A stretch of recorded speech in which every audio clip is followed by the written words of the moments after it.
ভালোবাসি শুধু তোমায় আমি। লেখিকা তাসনিম জাহান রিয়া। আজ আনিয়ার বিয়ে। লাল টুকটুকে বউ সেজে বসে আছে স্টেজে। তার পাশেই বসে আছে তার হবু বরিহান। কাজী বিয়ে পড়ানো শুরু করবে এমন মুহূর্তে একটা ছেলে স্টেজে উঠে আনিয়াকে টান দিয়ে দাঁড় করিয়ে ঠোঁটে ঠোঁট ডুবিয়ে দেয়। আকস্মিক এমন অদ্ভুত ঘটনায় সবাই বাকরুদ্ধ হয়ে যায়। ইহান ওদের কাছে আসতে চাইলে কালো ড্রেস পরা একটা ছেলে ইহানকে ধাক্কা দিয়ে নিচে ফেলে দেয়। সম্ভবত ছেলেটি বডিগার্ড। পাশ থেকে আনিয়ার বাবা চিৎকার করে বলে, এটা কোন ধরনের অসভ্যতা? এই ছেলেকে তুমি নিশ্চয়ই আমার শত্রু, আমার মেয়ের বিয়ে ভাঙতে এসেছো। অজ্ঞাত ছেলেটি আনিয়ার ঠোঁট ছেড়ে দিয়ে বরের আসনে বসে পড়ে। হাত দিয়ে নিজের ঠোঁট মুছতে মুছতে বলে, শ্বশুর মশাই এই বয়সে এত হাইপার হওয়া ঠিক না। প্রেশার বেড়ে গেলে স্ট্রোক করবেন। আপনার মেয়ের বিয়ে তো হয়ে গেছে একবার। অত্যন্ত শান্ত ভঙ্গিতে ইহান নিচ থেকে উঠে রেগে চিৎকার করে বলে, আনিয়ার বিয়ে হয়ে গেছে মানে কি? আমি আনিয়ার হবু বর। আনিয়ার নামটা দ্বিতীয়বার উচ্চারণ করবি না। আরেকবার আনিয়ার নামটা উচ্চারণ করলে তোর মুখটা আর তোর সাথে থাকবে না কথা বলার জন্য। রেগে ইহান ছেলেটির কথা শুনে ভয় চুপসে যায়। এইদিকে ছেলেটার মুখ দেখে বিয়ে বাড়ির উপস্থিত সবাই ভয় কাঁপাকাঁপি শুরু করে দিয়েছে। ছেলেটি আদনান আহমেদ স্পর্শক, যার নাম শুনলেই মানুষ ভয় কাঁপাকাঁপি শুরু করে দেয়। টপ 10 বিজনেসম্যানদের মাঝে একজন। তার উপর মাফিয়া কিং। স্পর্শিয়া আহমেদ আনিয়া এবার অনার্স সেকেন্ড ইয়ারে পড়ে। বাবা মায়ের একমাত্র সন্তান। অনেক দৌড়ে বেরিয়ে যাওয়ার চেষ্টা করতেই আরো 20 থেকে 25 জনের মতো লোক ঢুকে। সবাই কালো ড্রেস পরা আর হাতে রিভলভার। রিভলভার দেখে সবাই ভয়ে স্থির হয়ে দাঁড়িয়ে যায়। আনিয়া এখনো ফ্রিজর হয়ে দাঁড়িয়ে আছে। এখানে কি হচ্ছে কিছুই তার বোধগম্য হচ্ছে না। সে এখনো একটা ঘোরের মাঝে আছে। স্পর্শক আনিয়ার হাত ধরে টেনে তার কোলে বসিয়ে দেয়। স্পর্শক স্পর্শে আনিয়ার ঘোর কাটে। স্পর্শকের কাছ থেকে ছাড়া পাবার জন্য আনিয়া ছটফট করতে থাকে। আনিয়া যত বেশি ছটফট করছে স্পর্শক তত শক্ত করে চেপে ধরছে আনিয়াকে নিজের সাথে। আনিয়া রেগে চিৎকার করে বলে, এই ছেলে আপনার সাহস হয় কি করে আমাকে কিস করার? আমার সাহসটা বরাবরই বেশি, আর নিজের বউকে কিস করতে সাহস লাগে নাকি? আপনি কোন অধিকারে আমাকে নিজের বউ বলে দাবি করছেন?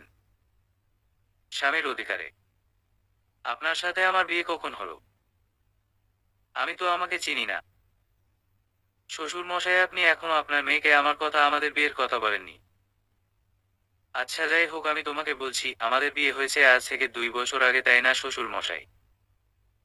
আপনার কথা আমি কেন বিশ্বাস করব? আপনার কাছে কি প্রমাণ আছে যে আমি আপনার ওয়াইফ? বিশ্বাস করা বা না করা তোমার ব্যাপার। রাকিব, রাকিব, রাকিব বলে ডাকার সাথে সাথে একটা রোবটে টাইপের ছেলে দৌড়ে আসে।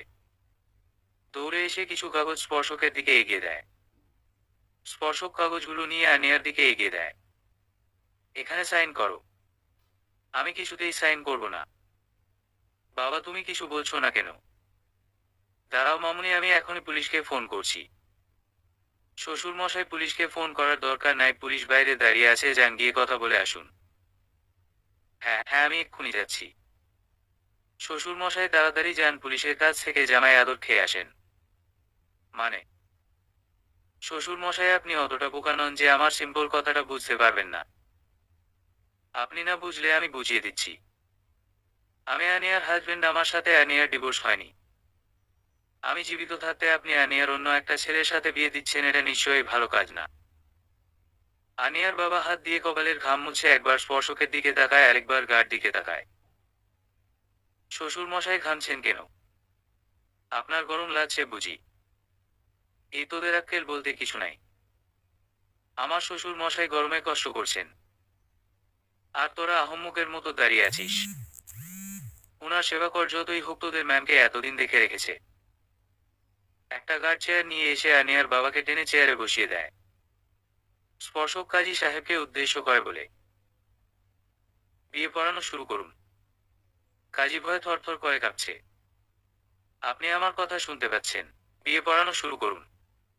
দাঁতে দাঁত চেপে, আমি আপনাকে বিয়ে করব না। কাজী বিয়ে পড়ানো শুরু করে।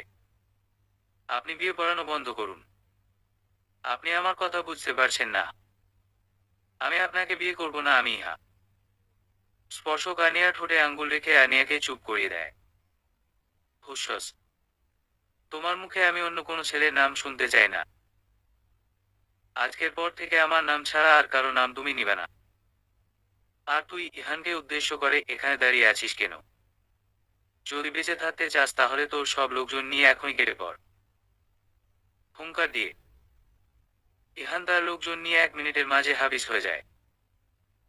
নিন কাজী সাহেব, বিয়ে পড়ানো শুরু করুন। না, আপনি বিয়ে পড়ানো শুরু করবেন না। কাজী পড়ছে শাকের করাতে। একজন বলে বিয়ে পড়ানো শুরু করুন, আরেকজন না করছে। আপনারাই ডিসাইড করে বলুন বিয়ে পড়াবো নাকি পড়াবো না। আনিয়া, আমি এক কথা বারবার বলতে পছন্দ করি না। তুমি যদি আমাকে বিয়ে না করো তাহলে গুলি করে তোমার বাবার মাথার খুলি উড়িয়ে দিব। তারপর তোমাকে এখান থেকে তুলে নিয়ে চলে যাব। ভেবে দেখো, বিয়ে না করলেও তোমাকে আমার সাথে থাকতে হবে, মাঝখান থেকে তোমার বাবার প্রাণটা চলে যাব। নাও চয়েস ইউর। তোমার কাছে মাত্র 2 মিনিট সময় আছে। আমি আপনাকে বিয়ে করব। অবশেষে আনিয়া আর স্পর্শকের বিয়ে সম্পূর্ণ হলো। আনিয়া, চলো শ্বশুর মশাইয়ের দোয়া নিয়ে আসি। আনিয়া মুখ ঘুরিয়ে নেই। স্পর্শক আনিয়ার বাবার কাছে যায়, জড়িয়ে ধরে কানে ফিসফিস করে বলে, আমি জিতে গেলাম শ্বশুর মশাই। পাকা এসে আনিয়ার বাবাও স্পর্শকের কানে ফিসফিস করে বলে, মাত্র তো খেলা শুরু। এই আহসান খানের সামনে তুমি চুনপুটি। আহসান খান মনে মনে বলে, তুমি তো নিজেও জানো না আমি হেরে গিয়েও জিতে গেছি। স্পর্শক আহসান খানকে ছেড়ে আনিয়ার হাত ধরে বলে, চল, আমি আপনার সাথে কোথাও যাব না। আমার আগেই বোঝা উচিত ছিল তুমি সোজা কথা মেয়ে না। স্পর্শক আনিয়াকে কোলে তুলে নেয়। আনিয়া স্পর্শকের বুকে চড় থাপ্পড় দিতে দিতে বলে, আমি আপনার সাথে কোথাও যাব না। আমাকে নামান। স্পর্শকের মাঝে কোনো হেলদুল নাই। আনিয়া রেগে স্পর্শকের হাতে কামড় দিয়ে দেয়। স্পর্শক কামড়ের দাগটা দেখে মুচকি হেসে বলে, তোমার দেওয়া প্রথম ভালোবাসার চিহ্ন। স্পর্শকের কথা শোনার সাথে সাথে আনিয়া একটা ভেঙচি কেটে মুখ ঘুরিয়ে নেয়। স্পর্শক আনিয়াকে গাড়িতে বসিয়ে নিজে ড্রাইভিং সিটে বসে পড়ে। এদিকে আনিয়া গাড়ি থেকে বের হওয়ার জন্য আপ্রাণ চেষ্টা করছে, কিন্তু ডোর লক থাকায় বের হতে পারছে না। আনিয়া এবার স্পর্শকের হাত ধরে টানাটানি শুরু করে দেয়। স্পর্শক টান দিয়ে আনিয়াকে কোলে বসিয়ে ড্রাইভ করতে থাকে। আনিয়া স্পর্শকের কোলে বসে বাচ্চাদের মতো হাত পা ছোড়াছুড়ি করতে থাকে। স্পর্শক গাড়িটা রাস্তার এক পাশে দাঁড় করিয়ে আনিয়ার ঠোঁটে ঠোঁট মিলিয়ে দেয়। আনিয়া স্তব্ধ হয়ে যায়, যখন বুঝতে পারে তার সাথে কি হচ্ছে তখনই স্পর্শকের চুল ধরে টানাটানি শুরু করে দেয়। কিন্তু স্পর্শককে এক চুলও সরাতে পারেনি। আনিয়া মনে হচ্ছে সে এখনই দম বন্ধ হয়ে মারা যাবে। 5 মিনিট পর স্পর্শক আনিয়ার ঠোঁটে একটা জুড়ে কামড় দিয়ে আনিয়ার ঠোঁট ছেড়ে দেয়। আনিয়া ছাড়া পেয়ে জুড়ে জুড়ে নিঃশ্বাস ফেলতে থাকে। আনিয়া কিছু বলতে যাবে তার আগেই স্পর্শক ঠোঁটে আঙ্গুল রেখে চুপ করিয়ে দেয়। এখন তো শুধু কিস করছি, আরেকটা কথা বললে এখানেই বাসরটা সেরে ফেলবো। চোখ টিপ দিয়ে স্পর্শকের কথা শুনে আনিয়া ভয়ে চুপসে যায়। তার এতক্ষণে এতটুকু ধারণা হয়ে গেছে যে এই ছেলের দ্বারা কোনো কিছুই অসম্ভব না। স্পর্শক বাঁকা হেসে ড্রাইভ করতে শুরু করে। আনিয়া ভেঙচি কেটে জানালা দিয়ে রাতের শহর দেখতে ব্যস্ত হয়ে পড়ে। এদিকে স্পর্শক বারবার আনিয়ার দিকে আর চোখে দেখাচ্ছে। হঠাৎ স্পর্শক মিউজিক অন করে দিল। তোমার আমার আমি আজও বুঝিনি। ওই চোখে চাওয়াতে প্রেম আজও দেখিনি। দূরে তবু দূরে সরে থাকতে পারিনি। কাছে এসে তবু কেন কাছে আসতে পারিনি। আমি আজও বুঝিনি। আমি আজও বুঝিনি। তোমার আমার আমি আজও বুঝিনি। ওই চোখে চাওয়াতে প্রেম আজও দেখিনি। গানের প্রতিটা লাইনের সাথে স্পর্শক গলা মেলাচ্ছে। স্পর্শকের গলায় গান আর গরুর ডাকের সাথে আনিয়ার কোনো পার্থক্য করতে পারছে না। আনিয়া বিরক্ত হয়ে গানটা অফ করে দেয়। তবু স্পর্শক গান গেয়েই যাচ্ছে। তোমার আমার আমি আজও বুঝিনি। ওই চোখে চাওয়াতে প্রেম আজও দেখিনি। দূরে তবু দূরে সরে থাকতে পাইনি। কাছে এসে তবু কেন কাছে আসতে পারিনি। আমি আজও বুঝিনি। আমি আজও বুঝিনি। তোমার আমার আমি আজও বুঝিনি। ওই চোখে চাওয়াতে প্রেম আজও দেখিনি। আনিয়া বিরক্ত হয়ে বলে, আপনি এই ভাঙ্গা রেডিও বন্ধ করবেন। কেন করব? আমার বিরক্ত লাগছে। তো আমি কি করব? আনিয়া বুঝতে পারছে এই লোকটা এক নম্বরের ঘাট, তারা সোজা কথায় কাজ হবে না। আপনি কি আমাকে বিয়ে করে খুশি নন? আমি তো প্রচুর খুশি, তোমাকে বলে বুঝতে পারবো না। তাহলে এমন ছ্যাঁকা মার্কা গান শুনছেন কেন? সত্যিই তো এখন আমার রোমান্টিক গান শোনা উচিত। এই একদম আপনি গান গাইবেন না। কেন? আপনার এই ফাটা বাঁশের গলা শুনে আমার কান জ্বালা বালা হয়ে যাচ্ছে।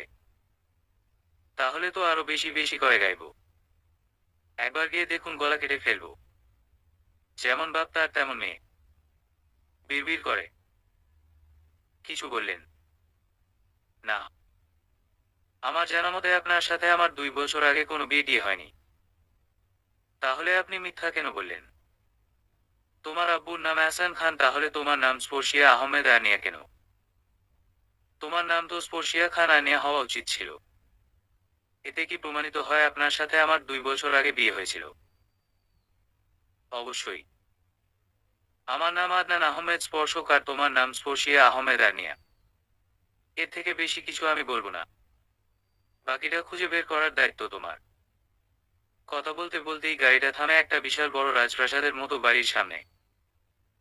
বাড়ির চারপাশে ঘেরাও করে দাঁড়িয়ে আছে গার্ডরা। আনিয়া বাড়ির দিকে কেমন অদ্ভুতভাবে এক দৃষ্টিতে তাকিয়ে আছে। স্পর্শক আনিয়ার তাকিয়ে থাকার মানে বুঝতে পেরে আনিয়ার মনোসংযোগ নষ্ট করার জন্য বলে, কেউ একজন আমার বাড়ির দিকে যেভাবে নজর দিচ্ছে, মনে হয় আমার বাড়ি আজকে জ্বর উঠবো। আপনি বলতে চাইছেন আমার নজর খারাপ? হতেই পারে। না ভাবা, এত রিস্ক নিয়ে লাভ নেই। আগে থেকে সাবধান হয়ে যাওয়া ভালো। ইউ। আনিয়ার কথা সম্পূর্ণ না করতে দিয়ে স্পর্শক গাড়ি থেকে নেমে আনিয়াকেও নামায়। আনিয়াকে নিয়ে বাসার ভিতরে ঢুকে। আনিয়া সোফায় ধপ করে বসে পড়ে। স্পর্শক আনিয়াকে কোলে তুলে নেয়। কোলে করে একটা রুমে নিয়ে যায়। রুমটা ফুল ক্যান্ডেল আর লাভসেফের বেলুন দিয়ে খুব সুন্দর করে সাজানো। স্পর্শক আনিয়াকে বেডে বসিয়ে দেয়। স্পর্শক আনিয়ার দিকে ঝুঁকে পড়তেই আনিয়া ভয়ে মাথা পিছিয়ে নেয়, তা দেখে স্পর্শক মুচকি হেসে সরে দাঁড়ায়। জোর করে তো বিয়ে করে নিলেন, এখন কি জোর করে স্বামীর অধিকার দেখাবেন? স্পর্শক বাঁকা হেসে বলে, দেখাতেই পারি, আফটার অল আমি তোমার হাজবেন্ড। তোমার ওপর আমার সম্পূর্ণ অধিকার আছে। আপনাদের মতো ছেলেদের কাছ থেকে এর থেকে বেশি কিছু আশা করা যায় না। দাঁড়িয়ে আছেন কেন? আমি তো আপনার সামনেই বসে আছি, মিটিয়ে নিন আপনার। স্পর্শক আনিয়ার কথাটা সম্পূর্ণ করতে দেয় না। আজকে প্রথম দিন দেখে কিছু বললাম না। নেক্সট টাইম যেন তোমার মুখে এমন কথা না শুনি। আর হ্যাঁ, যতদিন না তুমি আমাকে নিজের স্বামী বলে মেনে নিচ্ছ, ততদিন পর্যন্ত আমি তোমাকে টাচ করব না। হঠাৎ কিছু ভাঙার শব্দ পেয়ে দুজনই পেছনে ঘুরে তাকায়। দরজার কাছ থেকে একটা ছায়া সরে যায়। ফ্লোরে ফুলদানির ভাঙা অংশ পড়ে আছে, যা দেখে দুজনের মুখে রহস্যময় হাসি ফুটে ওঠে। যাও, ফ্রেশ হয়ে আসো। আমি ফ্রেশ হয়ে কি আপনার মতো খাম্বার শার্ট পরবো? পরলে পড়তে পারো, আমার কিন্তু কোনো সমস্যা নাই। আনিয়া স্পর্শকের দিকে রাগি চোখে তাকায়, দেখে স্পর্শক আমদা আমদা কয় বলে,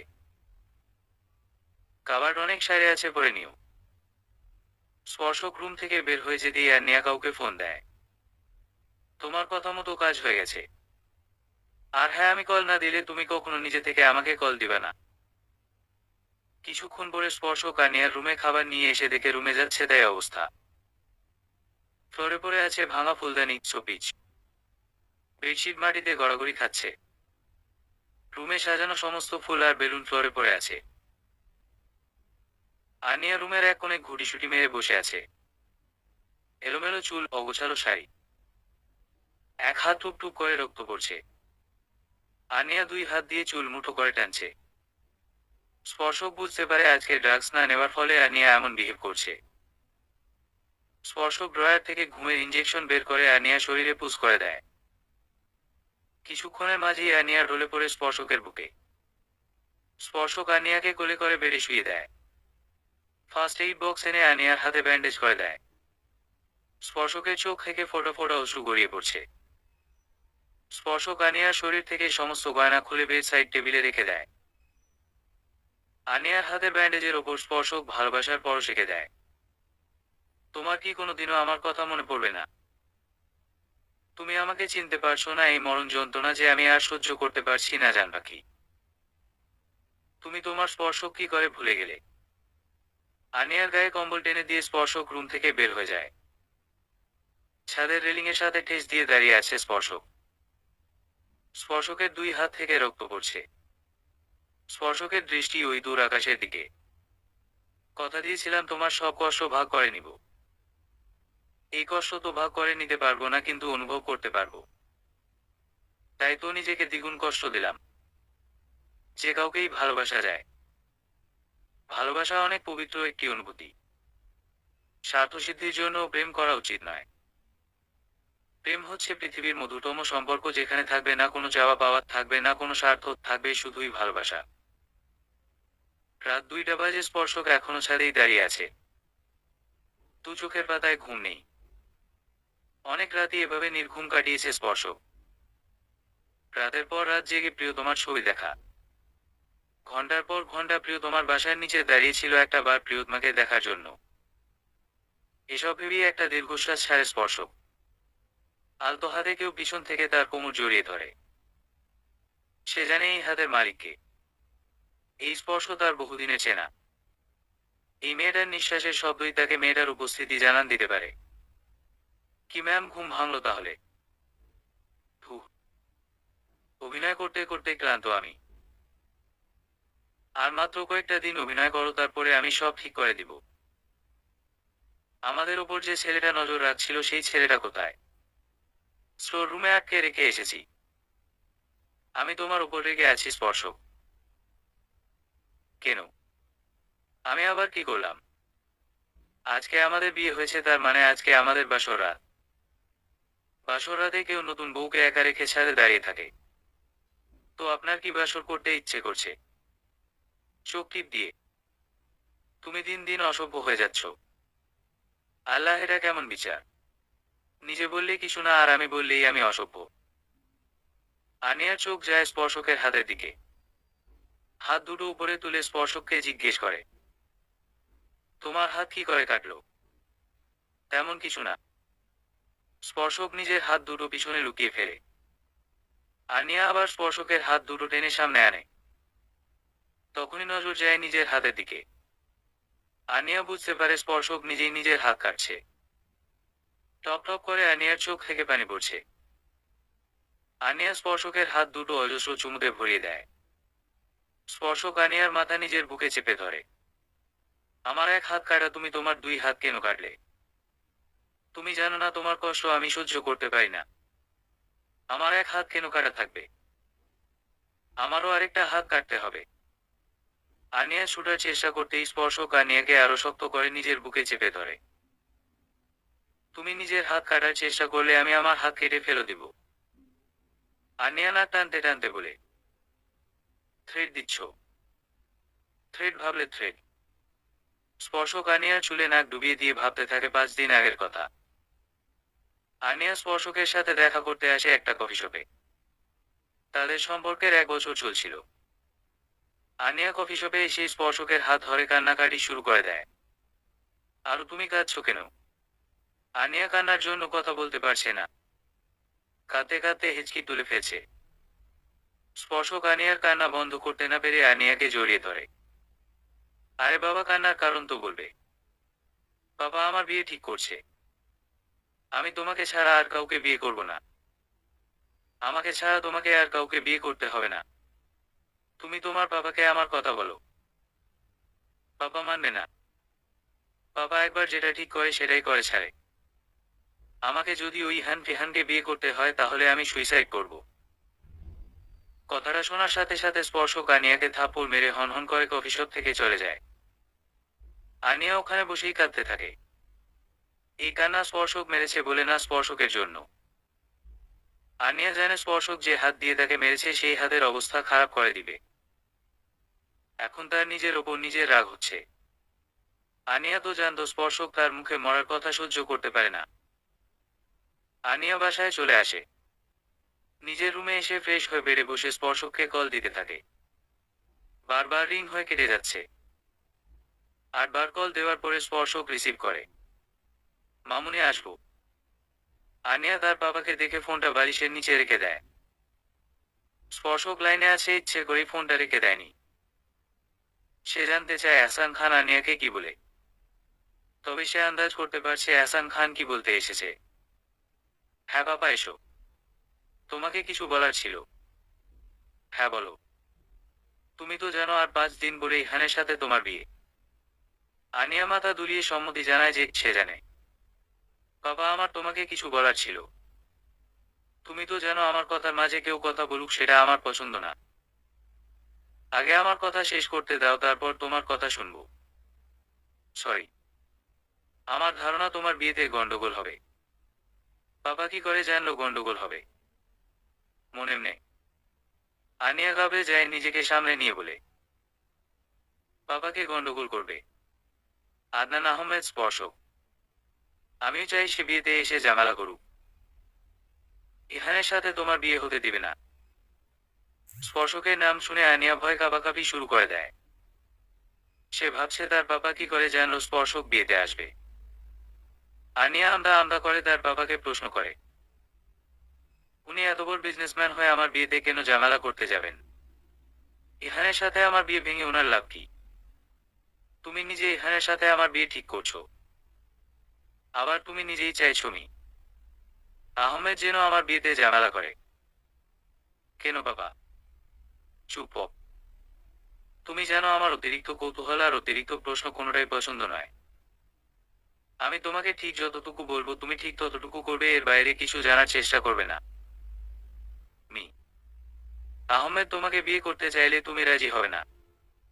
আমাকে গান পয়েন্টে রেখে যখন তোমাকে বিয়ে করতে বলবে তখন তুমি রাজি হবে। তোমাকে যখন ওনার সাথে নিয়ে যাওয়ার চেষ্টা করবে তখন তুমি দ্বিমত পোষণ করবে।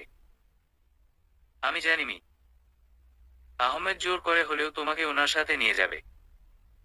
তুমি ওনার বাড়িতে গিয়ে আমার কথা মতো কাজ করবে, রুক্ষভাবে। কিন্তু বাবা, আমি কোনো কিন্তু ফিন্তু শুনতে চাই না।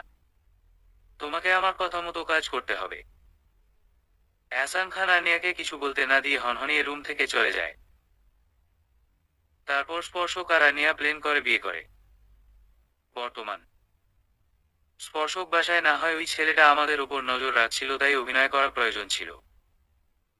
কিন্তু তুমি গাড়িতে কেন অভিনয় করতে বললে? ওখানে তো তুমি আর আমি ছাড়া আর কেউ ছিল না। কে বলল ছিল না? স্বয়ং হাসান খান নিজে ছিল। মানে? তোমার হিটলার বাপ গাড়িতে ক্যামেরা লাগিয়ে রেখেছিল। একদম বাবাকে হিটলার বলবা না। হিটলারকে তাহলে কি বলবো? সারা রাত কি আমরা এখানে দাঁড়িয়ে কথা বলবো? এখানে দাঁড়িয়ে কথা না বলে অন্য কিছুও করতে পারি। ধুর। স্পর্শক আনিয়াকে কোলে তুলে নেয়। এই কি করছো? নামাও বলছি। কেন? কেন আবার তোমার হাতে ব্যথা? আমাকে কোলে নিতে হবে না। তুমি বলো কোথায় যেতে হবে। আমি নিজেই যাচ্ছি। চুপ, তুমি বড্ড বেশি কথা বলো। স্পর্শক আনিয়াকে একটা রুমে নিয়ে আসে। এই ভারী লেহেঙ্গাটা কতক্ষণ ধরে পরে আছো বলো তো, যাও চেঞ্জও করে আসো। চেঞ্জও করে কি পরবো? কাবার্ডে ড্রেস আছে, পরে নাও। আনিয়া কাবার্ড খুলে দেখে সব শাড়ি। স্পর্শক, কি? আমি তো শাড়ি পরতে পারি না, আর এখানে শাড়ি ছাড়া তো আর অন্য কোনো ড্রেস নাই। তুমি যদি ভাবো আমি তোমাকে শাড়ি পরিয়ে দিব তাহলে তুমি ভুল ভাবছো। কারণ আমি নিজেও শাড়ি পরাতে পারি না। তাহলে এখন কি হবে? ঠোঁট উল্টিয়ে। স্পর্শক ঠোঁটে দিয়ে ঠোঁট চেপে ধরে, এক হাত কোমরে রেখে অন্য হাত দিয়ে কপালে স্লাইড করে কিছু ভাবছে। কিছুক্ষণ ভেবে বলে, আমরা দুজন মিলে চেষ্টা করি ইউটিউব দেখে। ওকে। 30 মিনিট ধরে দুজন মিলে চেষ্টা করেও কিছু করতে পারে নাই। উল্টো স্পর্শক নিজেকেও আনিয়ার সাথে শাড়িতে পেঁচিয়ে ফেলে। স্পর্শক ক্লান্ত হয়ে বেড়ে বসে পড়ে।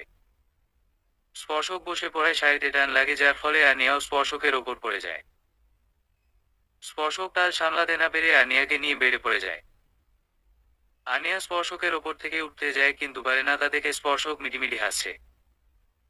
আনিয়ার আগে কটমট করতে করতে বলে, তুমি ছেলে হয়েও শাড়ি পরাতে পারো না।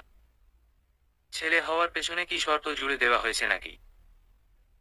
যে ছেলে হলেই শাড়ি পরানো শিখতে হবে? না মানে সব ছেলেরাই তো বউয়ের সাথে রোমান্স করবে বলে শাড়ি পরানো শিখে। আমি ওই সব ছেলেদের মাঝে পড়ি না। রোমান্স করতে হলে শাড়ি পরিয়ে করব কেন, শাড়ি খুলে করব? ওয়েট ওয়েট, তোমার কি এখন রোমান্স করতে ইচ্ছা করছে? আমার কিন্তু কোনো সমস্যা নাই। আপ স্পর্শক আনিয়াকে আর কিছু বলতে না দিয়ে আনিয়াকে ঘুরিয়ে নিজের নিচে ফেলে দেয়। আনিয়ার হাত দুটো বেডের সাথে চেপে ধরে ঠোঁটে ঠোঁট ডুবিয়ে দেয়।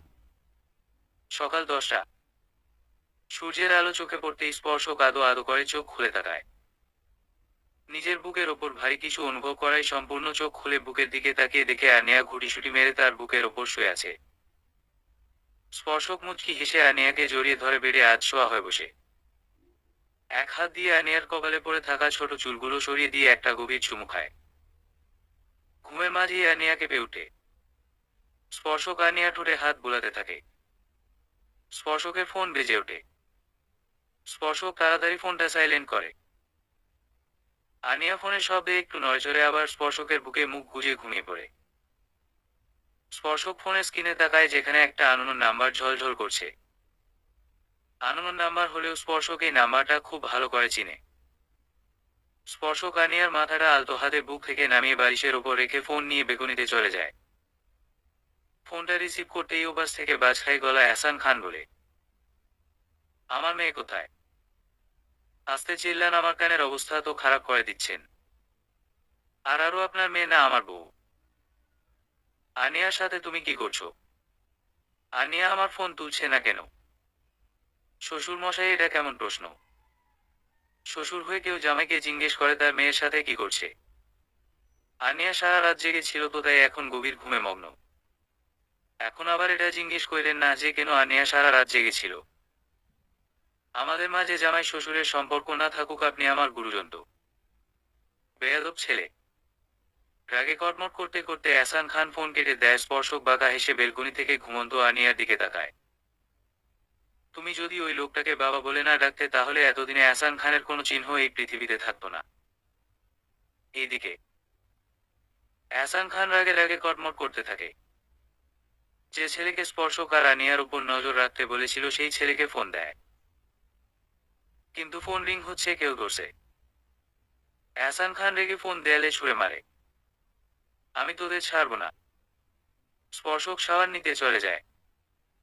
প্রায় 30 মিনিটের মতো শাওয়ার নিয়ে ওয়াশরুম থেকে বের হয়ে আসে স্পর্শক। এখনো আনিয়া বেঘরে ঘুমুচ্ছে।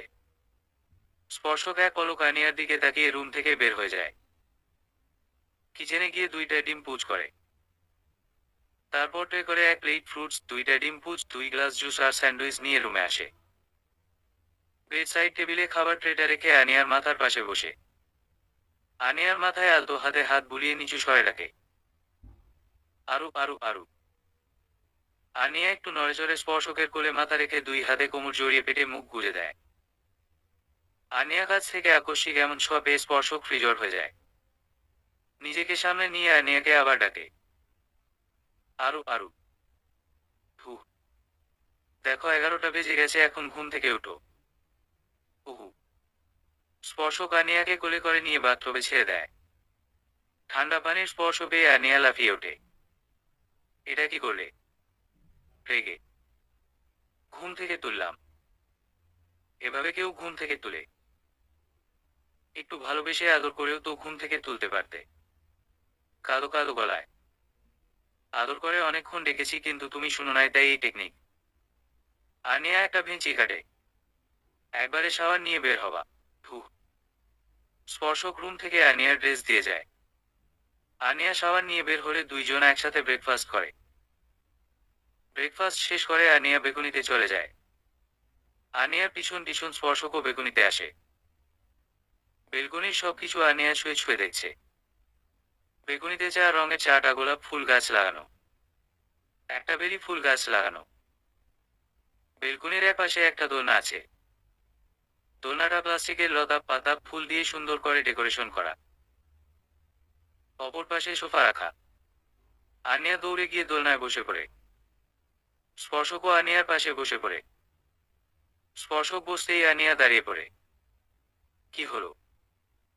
আনিয়া কিছু না বলে দৌড়ে রুমে চলে যায়। কিছুক্ষণ পরে হাতে গিটার নিয়ে এসে স্পর্শকের কোলে বসে পড়ে। আনিয়ার হাতে গিটার দেখে স্পর্শক অবাক হয়ে যায়। তুমি গিটার কোথায় পেলে? স্টোর রুমে। স্টোর রুমে কেন গিয়েছিলে? ধমক দিয়ে।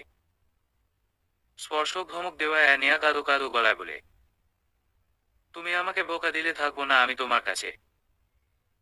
আজকে এই বাবার কাছে চলে যাব। এই বাড়ির বাইরে এক পা দিয়ে দেখো পা ভেঙে ঘরে বসিয়ে রাখবো। আনিয়া স্পর্শকের কোল থেকে উঠতে গেলেই স্পর্শক দুই হাতে আনিয়ার কোমর জড়িয়ে ধরে। আনিয়া কোল থেকে নামার জন্য ছটফট করতে থাকতে। আরেকবার নড়াচড়া করলে থাবড়ায় দাঁত ফালাইয়া দিব। অ্যাঁ, কি হয়েছে? কাঁদছো কেন? তুমি আমাকে থাপ্পড় মারবে। বুঝছি এখন আর আমাকে ভালো লাগে না। আমি তো পুরনো হয়ে গেছি। নতুন কাউকে পেয়ে গেছো এই জন্য এখন আর আমাকে ভালো লাগে না। শুরু হয়ে গেছে বাংলা সিরিয়ালের ড্রামা। মনে মনে, আচ্ছা সরি বাবু, আর বলবো না। এখন আর কান্না করো না। এমনি এমনি সরি অ্যাকসেপ্ট হবে না। কি করতে হবে? গান গাইতে হবে। ইম্পসিবল। তোমাকে গান গাইতেই হবে। তুমি যদি গান না গাও তাহলে আমি বাবার কাছে চলে যাব। তুমি তো ভালো করেই জানো আমি কতটা জেদি। একবার যেটা ঠিক করি সেটা করেই ছাড়ি। বোঝার চেষ্টা করো আমি গান পারি না। সাফাত ভাইয়া বলছে তুমি অনেক সুন্দর গান পারো। আমি 1 থেকে 3 পর্যন্ত গুনবো, তুমি যদি গান না গাও আমি এখান থেকে ঝাঁপ দিব। 1, 2, 3। তোমায় দেখলে মনে হয় 1000 বছর তোমার সাথে ছিল পরিচয়, বুঝি ছিল পরিচয়। তোমায় দেখলে মনে হয় 1000 বছর তোমার সাথে ছিল পরিচয়, বুঝি ছিল পরিচয়। আনিয়ার চোখের সামনে আবছা আবছা কিছু দৃশ্য ভেসে উঠছে। আনিয়া 2 হাত দিয়ে মাথা চেপে ধরে, তীব্র যন্ত্রণায় তার মাথা ফেটে যাচ্ছে তার। হঠাৎ সেন্সলেস হয়ে ফ্লোরে পড়ে যায়।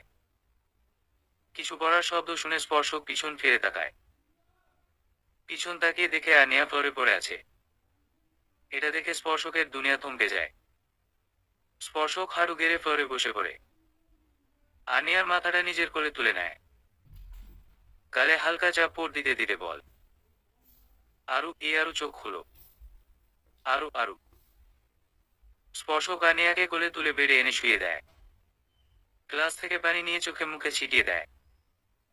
তবু আনিয়ার সেন্স আসে না। স্পর্শক ডক্টরকে ফোন দেয়। কিছুক্ষণের মাঝে ডক্টর চলে আসে।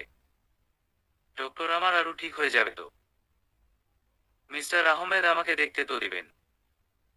ডক্টর আনিয়াকে দেখে স্পর্শককে উদ্দেশ্য করে বলে, মি আহমেদ, চিন্তার কোনো কারণ নেই। মিসেস আহমেদের সবকিছু নর্মাল আছে। অতিরিক্ত স্ট্রেস না নিতে পেরে উনি সেন্সলেস হয়ে গেছেন। আমি একটা ইনজেকশন দিয়ে গেলাম, কয়েক ঘন্টার মাঝে ওনার অঙ্গান ফিরে আসবে। আজকে তাহলে আসি Mr Ahmed. Thank you doctor. Doctor চলে যায়। স্পর্শক আনিয়ার হাত ধরে ফ্লোরে বসে পড়ে। ভালো করে খেয়াল করে দেখে আনিয়ার কপালের কাছে অনেকটা ফুলে গেছে। তখন ফ্লোরে পড়ে যাওয়ায় আনিয়া কপালে ব্যথা পেয়েছিল। স্পর্শক আনিয়ার কপালে মলম লাগিয়ে দেয়। আমার জন্যই সবকিছু হলো। আমার জন্য তুমি ব্যথা পেলে। আমি গান না গাইলে এমন কিছু হতো না। আমি বা কি করতাম? তুমি জেদ করলে তাই গান গাইতে হলো। না গাইলে তুমি সত্যি সত্যি ওই আসান খানের কাছে চলে যেতে। আমি চেয়েও তোমাকে আটকাতে পারতাম না। ওই বাড়িতে গেলে তোমার লাইফ রিস্ক হয়ে যেত। কারণ আসান খান তোমাকে ব্যবহার করে আমার ক্ষতি করার চেষ্টা করত। স্পর্শক আনিয়ার শরীরে কম্বল টেনে দিয়ে চলে যায়। স্পর্শক রুম থেকে বের হয়ে কাউকে একটা ফোন দেয়। আহসান খানের সমস্ত কালো ব্যবসার ইনফরমেশন আমার চাই আজকের মাঝেই। Got it? Yes sir. স্পর্শক ড্রয়িং রুমের সোফায় বসে ল্যাপটপে অফিসের কাজ করছিল। তখন উপর থেকে জিনিস ভাঙার শব্দ শুনে দৌড়ে উপরে যায়। শব্দটা আনিয়ার রুম থেকেই আসছে। স্পর্শক দৌড়ে আনিয়ার রুমে যায়। আনিয়া পাগলের মতো বিহেভ করছে, ভাঙচুর করছে। স্পর্শক তাকিয়ে দেখে রুমের অবস্থা করুন। আনিয়া একবার নিজের মাথার চুল ধরে টানছে তো আরেকবার রুমের জিনিসপত্র ভাঙছে। আনিয়া নিজের শরীরে নিজেই খামচে দিচ্ছে। হোয়াট হ্যাপেন আরু? নিজেকে পাগল পাগল মনে হচ্ছে। তীব্র যন্ত্রণায় মাথা ফেটে যাচ্ছে। স্পর্শক, আমি কি করব? আমার এমন কেন হচ্ছে? মনে হচ্ছে আমি মরে গেলে এই তীব্র যন্ত্রণা মুক্তি পেয়ে যাব। স্পর্শক আনিয়াকে জড়িয়ে ধরে। চুপ করো, এসব কথা একদম বলবে না। স্পর্শক, আমি এই যন্ত্রণা সহ্য করতে পারছি না। আমি এই যন্ত্রণা থেকে মুক্তি চাই। আনিয়া স্পর্শকের হাতে খামচে ধরে। আনিয়ার হাতের নখ বড় বড় হওয়ায় স্পর্শকের হাতে নখ ঢুকে যায়। হাত থেকে রক্ত বের হচ্ছে, হাতে তীব্র জ্বালা হচ্ছে। কিন্তু স্পর্শক আনিয়াকে আটকাচ্ছে না। যদি স্পর্শককে আঘাত করে আনিয়া একটু শান্তি পায়। আনিয়া স্পর্শককে ছেড়ে দিয়ে আবার পাগলের মতো বিহেভ করতে শুরু করে। স্পর্শক আর আনিয়ার কষ্ট সহ্য করতে পারছে না। স্পর্শক আনিয়ার শরীরে একটা ইঞ্জেকশন পুশ করে দেয়। অল্প কিছুক্ষণের মাঝেই আনিয়া স্পর্শকের বুকে ঢলে পড়ে। স্পর্শক আনিয়াকে বেডে শুইয়ে দিয়ে রুম থেকে বের হয়ে যায়। স্পর্শক ছাদে দাঁড়িয়ে অন্য মনস্ক হয়ে আকাশের দিকে তাকিয়ে আছে। বিকেল বেলা হওয়ায় সূর্যের আলোর প্রকোপ নেই, তাই আকাশের দিকে তাকিয়ে থাকতে অসুবিধা হচ্ছে না। সূর্যের আলো থাকলে আকাশের দিকে তাকিয়ে থাকলে এতক্ষণে চোখ জ্বালা শুরু হয়ে যেত। স্পর্শক অন্য মনস্ক হয়ে না থাকলে হয়তো খেয়াল করতো কেউ তার দিকে এক দৃষ্টিতে তাকিয়ে আছে। বাসার নিচে দাঁড়িয়ে অনেকক্ষণ ধরে স্পর্শককে দেখে চলেছে তিথি। তিথি স্পর্শকের ভার্সিটি ফ্রেন্ড। স্পর্শক ফার্স্ট ইয়ারে যখন প্রথম ভর্তি হয় তখন এক্সিডেন্টলি তিথির সাথে দেখা হয়। প্রথম দেখায় স্পর্শককে ভালো লেগে যায় তিথির। ভালো লাগাটা আস্তে আস্তে ভালোবাসায় পরিণত হয়। একদিন তিথি স্পর্শককে প্রপোজ করে। কিন্তু স্পর্শক তিথির প্রপোজাল অ্যাকসেপ্ট করে না। কারণ স্পর্শক যে শুধুই তার আনিয়া। প্রায় 1 ঘন্টা ধরে তিথি স্পর্শকের দিকে তাকিয়ে আছে। কিন্তু স্পর্শক একবারের জন্যও তাকায়নি। স্পর্শক তো তিথিকে খেয়ালই করেনি। তিথি খেয়াল করে একটা গুলুমুলু টাইপের বাচ্চা মেয়ে স্পর্শককে পিছন থেকে জড়িয়ে ধরে। তিথি বুঝতে পারে এটাই হয়তো স্পর্শকের ভালোবাসা। তিথি ভাবছে এতক্ষণ ধরে সে কত বড় ভুল করছিলি। স্পর্শকের দিকে তাকিয়ে থাকার অধিকার যে তার নেই। স্পর্শক তো অন্য কারো।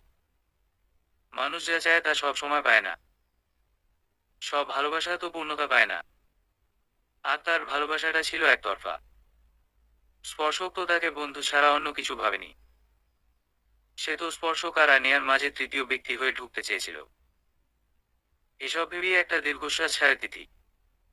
আবার নিজের গন্তব্যের দিকে অগ্রসর হয়। স্পর্শক, হুম, আমার সাথে এমন কেন হয়? এখানে আসার আগেও এমন বিহেভ করতে।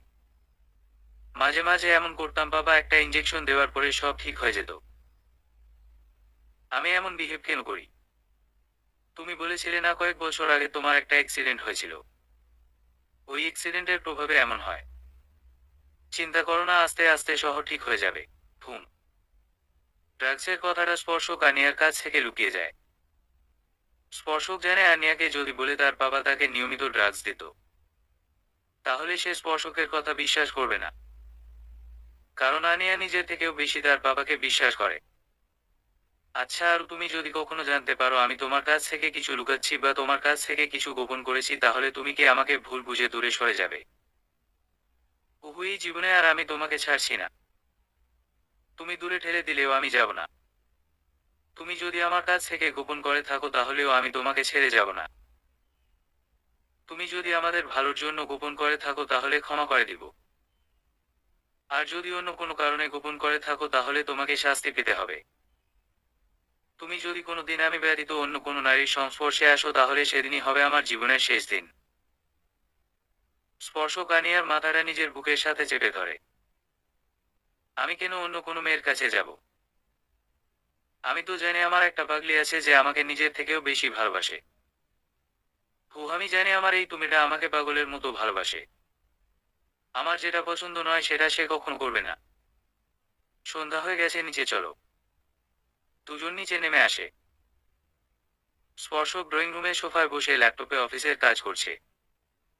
আনিয়া স্পর্শকের কাঁধে মাথা রেখে মুভি দেখছে। হঠাৎ কলিং বেল বেজে উঠায় দুজনের মনোসংযোগ নষ্ট হয়। দরজার ওপাশে দাঁড়ানো ব্যক্তিটির উপর দুজনই চরম বিরক্ত। দুজনেরই ইচ্ছে করছে উৎসাহ দিয়ে ওই ব্যক্তিটিকে উগান্ডা পাঠিয়ে দিতে। দুজন দুজনের মুখ চাওয়াচাওয়ি করছে, এই মুহূর্তে কেউ নিজের অবস্থান থেকে উঠতে চাইছে না। ওইদিকে কলিং বেলের শব্দ তীব্র থেকে তীব্র হচ্ছে। ওই পাশের ব্যক্তিটা যেন 1 মিনিট অপেক্ষা করতে পারছে। আনিয়া স্পর্শককে উদ্দেশ্য করে বলে, কে এসেছে বলো তো? আমি কি করে জানবো? তোমার বাসা তুমি জানবে না তো পাশের বাসার সখিনা জানবে।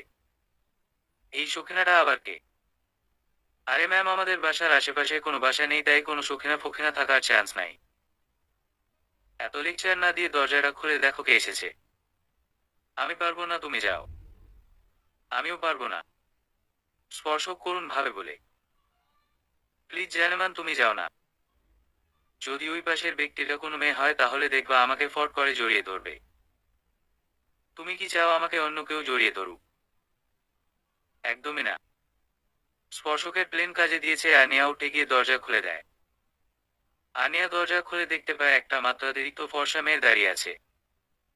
মেয়েটার মাঝে কোনো খুঁত নেই যে কেউ প্রথম দেখাতেই প্রেমে পড়ে যাবে। এই মুহূর্তে আনিয়াও মেয়েটাকে দেখে একটা বড়সড় ক্রাশ খাইছে। পর মুহূর্তে এটা ভেবেই তার ভ্রু কুঁচকে আসে, এই মেয়েটা এখানে কি করছে? এতক্ষণ লাগে দরজা খুলতে। ধমকের সুরে মেয়েটা এভাবে কথা বলায় আনিয়া রেগে যায়। এখন পর্যন্ত কেউ তার সাথে উচ্চস্বরে কথা বলেনি, আর এই মেয়ে তাকে ধমক দিচ্ছে। আনিয়া রেগে কিছু বলতে যাবে, তার আগেই মেয়েটি তাকে পাশ কাটিয়ে চলে যায়। এটা দেখে আনিয়া আরো রেগে যায়। মেয়েটি স্পর্শকের কাছে যায়। আনিয়া স্পর্শক আর মেয়েটির উপর তীক্ষ্ণ দৃষ্টি নিক্ষেপ করে। মেয়েটি স্পর্শককে জড়িয়ে ধরতে গেলে ফট করে স্পর্শক সরে যায়। কারণ তার মাথায় একটা কথাই ঘুরছে, তুমি যদি কোনোদিন আমি ব্যতীত অন্য কোনো নারীর সংস্পর্শে আসো তাহলে সেদিনই হবে আমার জীবনের শেষ দিন। আমি এসেছি তা দেখে তুই খুশি হসনি। তুই আমার বাসায় আমার কাছে এসেছিস আর আমি খুশি হয়নি, এমন কোনোদিন হয়েছে অনু? অনু নামটি শুনে আনিয়া বুঝতে পারে এটা স্পর্শকের ফুফাতো বোন। স্পর্শক তাকে একদিন বলেছিল এই পৃথিবীতে তার 3 জন ব্যক্তি আপন আছে, তার ফুফু, ফুফাতো বোন অনু আর সে মানে আনিয়া। তাহলে এভাবে সরে গেলি কেন? তুই তো জানিস আমার এসব ভালো লাগে না। বাই দা ওয়ে, তুই কিন্তু আগের থেকে অনেক বেশি সুন্দর হয়ে গেছিস। স্পর্শকের শেষের কথাটা শুনে আনিয়া ভীষণ ক্ষেপে যায়। অনু একটু লজ্জা পাওয়ার ভঙ্গিতে বলে, জ্যাকি যে বলিস, আয় তোর সাথে একজনের পরিচয় করিয়ে দেই। স্পর্শক আনিয়ার কাছে গিয়ে আনিয়া কোমর জড়িয়ে ধরে বলে, meet my wife Mrs Sparshia Ahmed Ania. এটাই তোর আরো, যাকে তুই ছো। স্পর্শক অনুর দিকে চোখ রাঙিয়ে তাকায়, যা দেখে অনুভয় চুপসে যায়। আর আরও হচ্ছে আমার ফুফাতো বোন অরুণিমা রহমান অনু। কেমন আছেন আপু? আলহামদুলিল্লাহ ভালো। তা তুমি কেমন আছো? আলহামদুলিল্লাহ ভালো। তোমাকে দেখে তো মনে হচ্ছে না যে তুমি ভালো আছো। কেন আপু? গাড়ির কাছে লাভ বাইকটা দেখিয়ে বলে, স্পর্শক তো তোমার অবস্থা একদিনই তেনা তেনা বানিয়ে দিছে। কথাটা বলেই অনু মিটিমিটি হাসতে থাকে। আনিয়া লজ্জায় মাথা নিচু করে ফেলে। স্পর্শক মাথা চুলকিয়ে মুচকি হাসে। অনু আর স্পর্শক ছাদে দাঁড়িয়ে কথা বলছে। খুব তাড়াতাড়ি ডিভোর্সের ব্যবস্থা হয়ে যাবে। আর তাড়াতাড়ি ডিভোর্সও হয়ে যাবে। আমি চাই যত দ্রুত সম্ভব ডিভোর্সটা হয়ে যাক। এভাবে তো আর জীবন চলে না। আনিয়া সুস্থ হয়ে যাবার পরপরই আমি ডিভোর্সের ব্যবস্থা করব। হঠাৎই অনু স্পর্শকের হাত চেপে ধরে বলে, ওকে ডিভোর্স দিবে? আমি এমন লুকোচুরি খেলা আর খেলতে পারছি না। দিবে না কেন? যদি দিতে না চায় আমি জোর করে হলেও ডিভোর্স করিয়ে ছাড়ব। আনিয়া ওদের কথা শুনে ছাদের দরজার সামনেই থমকে দাঁড়িয়ে যায়। চোখ থেকে টপ টপ করে অশ্রু গড়িয়ে পড়ছে। স্পর্শক ওকে ডিভোর্স দিয়ে দিবে। আনিয়া আর ওইখানে দাঁড়ায় না, দৌড়ে নিজের রুমে চলে যায়। আনিয়া বিছানায় উবু হয়ে শুয়ে বালিশে মুখ গুজে কাচ্ছে। আনিয়া কাঁদতে কাঁদতে হেঁচকি তুলে ফেলছে। হঠাৎ করেই আনিয়ার মাথায় যন্ত্রণা শুরু হয়ে যায়। যন্ত্রণা তীব্র থেকে তীব্র হতে থাকে। ডক্টর বলেছিল কান্নাকাটি আনিয়ার ব্রেনের জন্য ক্ষতিকর। আনিয়া মাথা চেপে ধরে উঠে বসে ড্রয়ার হাতে নিজের কাঙ্ক্ষিত ঔষধ পেয়ে যায়। ওই ঔষধটার সাথে একটা হাই পাওয়ারি ঘুমের ঔষধ খায়। আনিয়া বেরিয়ে শুয়ে পড়ে সাথে সাথে ঘুমের কোলে ঢলে পড়ে। 12টার দিকে স্পর্শক রুমে আসে। এসে দেখে আনিয়া এলোমেলো ভাবে বেরিয়ে শুয়ে আছে। স্পর্শক আনিয়ার কাছে যায়। আনিয়ার চোখের কোণে পানি চিকচিক করছে। স্পর্শক নিজের মনে মনে চিন্তা করে। আনিয়া কান্না করছিল। কিন্তু কেন? আমার কোনো ব্যবহারে আনিয়া কষ্ট পেয়েছে। কিন্তু আনিয়াকে তো আমি বকাবকি করি নাই। স্পর্শক ভালো করে খেয়াল করে দেখে বেড সাইডে টেবিলের ড্রয়ার খোলা। সে এগিয়ে গিয়ে ড্রয়ারে হাত দিয়ে দেখে ঔষধের পাতা খালি। স্পর্শক বুঝতে পারে আনিয়ার আবার মাথা যন্ত্রণা করছিল। স্পর্শক আনিয়াকে ভালোভাবে শুইয়ে দিয়ে গায়ে কম্বল টেনে দেয়। আনিয়ার কপালে একটা গভীর চুমু খায়। তারপর কতগুলো ফাইল আর ল্যাপটপ নিয়ে রুম থেকে বের হয়ে যায়। যাওয়ার আগে রুমের লাইটটা অফ করে যায়। রুমে বসে কাজ করলে যদি আনিয়ার ঘুমে ডিস্টার্ব হয়, তাই ড্রয়িং রুমে চলে যায় স্পর্শক। খুব সকালে ঘুম ভেঙে যায় আনিয়ার। পাশে হাত দিয়ে দেখে স্পর্শক নাই। আনিয়া বেড থেকে নেমে এলোমেলো পায়ে ড্রয়িং রুমে যায়। ড্রয়িং রুমের সোফায় জড়োসড়ো হয়ে শুয়ে আছে স্পর্শক। এটা দেখে আনিয়ার দু চোখ ভরে আসছে। আমার সাথে এক রুমে থাকবে না বলে এখানে এসে শুয়েছ। একদিনেই আমি তোমার এতটা পর হয়ে গেলাম। আমাকে আর আগের মতো ভালোবাসো না। ও তুমি তো আমাকে কখনো ভালোবাসোনি। আমাকে সুস্থ করার জন্য আমার সাথে প্রেমের অভিনয় করেছো। তুমি তো জানোই না, আমাকে সুস্থ করতে এসে তুমি আমাকে আরো অসুস্থ করে দিও। আমি তো তুমি নামক অসুখে আক্রান্ত হয়ে গেছি। আনিয়া কথাগুলো মনে মনে বলে রুম থেকে একটা কম্বল এনে স্পর্শকের গায়ে জড়িয়ে দেয়। স্পর্শকের কপালে কিস করতে গিয়ে থেমে যায় আনিয়া। দৌড়ে ওয়াশরুমে গিয়ে শাওয়ারের নিচে বসে পড়ে আনিয়া। ফুপিয়ে কেঁদে ওঠে আনিয়া। কেন স্পর্শক, কেন আমার অনুভূতি নিয়ে খেলে? আমি তো তোমার কাছে ভালোবাসার দাবি নিয়ে যাইনি, তুমি এসেছিলে। ফিরিয়ে দিলেও বারবার ভালোবাসার দাবি নিয়ে আসতে। বেশ তো ছিলাম একা, কেন আমার জীবনে এলে? আমাকে কেন ভালোবাসা নামক অনুভূতির সাথে পরিচয় করালে? আনিয়া হো হো করে কেঁদে দেয়। ডুব দেয় অতীতে প্রথম যেদিন স্পর্শকের সাথে দেখা হয়েছিল। আনিয়া প্রথম দিন কলেজে যাচ্ছে। তার বাসা থেকে কলেজ যেতে সময় লাগে 30 মিনিট, তার কাছে সময় ছিল 30 মিনিট। তাই সে তাড়াতাড়ি ড্রাইভ করতে থাকে। সে কোনভাবেই প্রথম দিন লেট করতে চায় না। রাস্তায় তার গাড়ি নষ্ট হয়ে যায়। আনিয়া গাড়ি থেকে নেমে রাস্তার পাশে দাঁড়ায় রিকশার জন্য। কিন্তু কোনো রিকশার নাম গন্ধ নেই।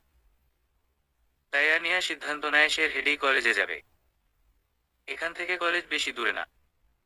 হেঁটে গেলে 8 মিনিট সময় লাগে।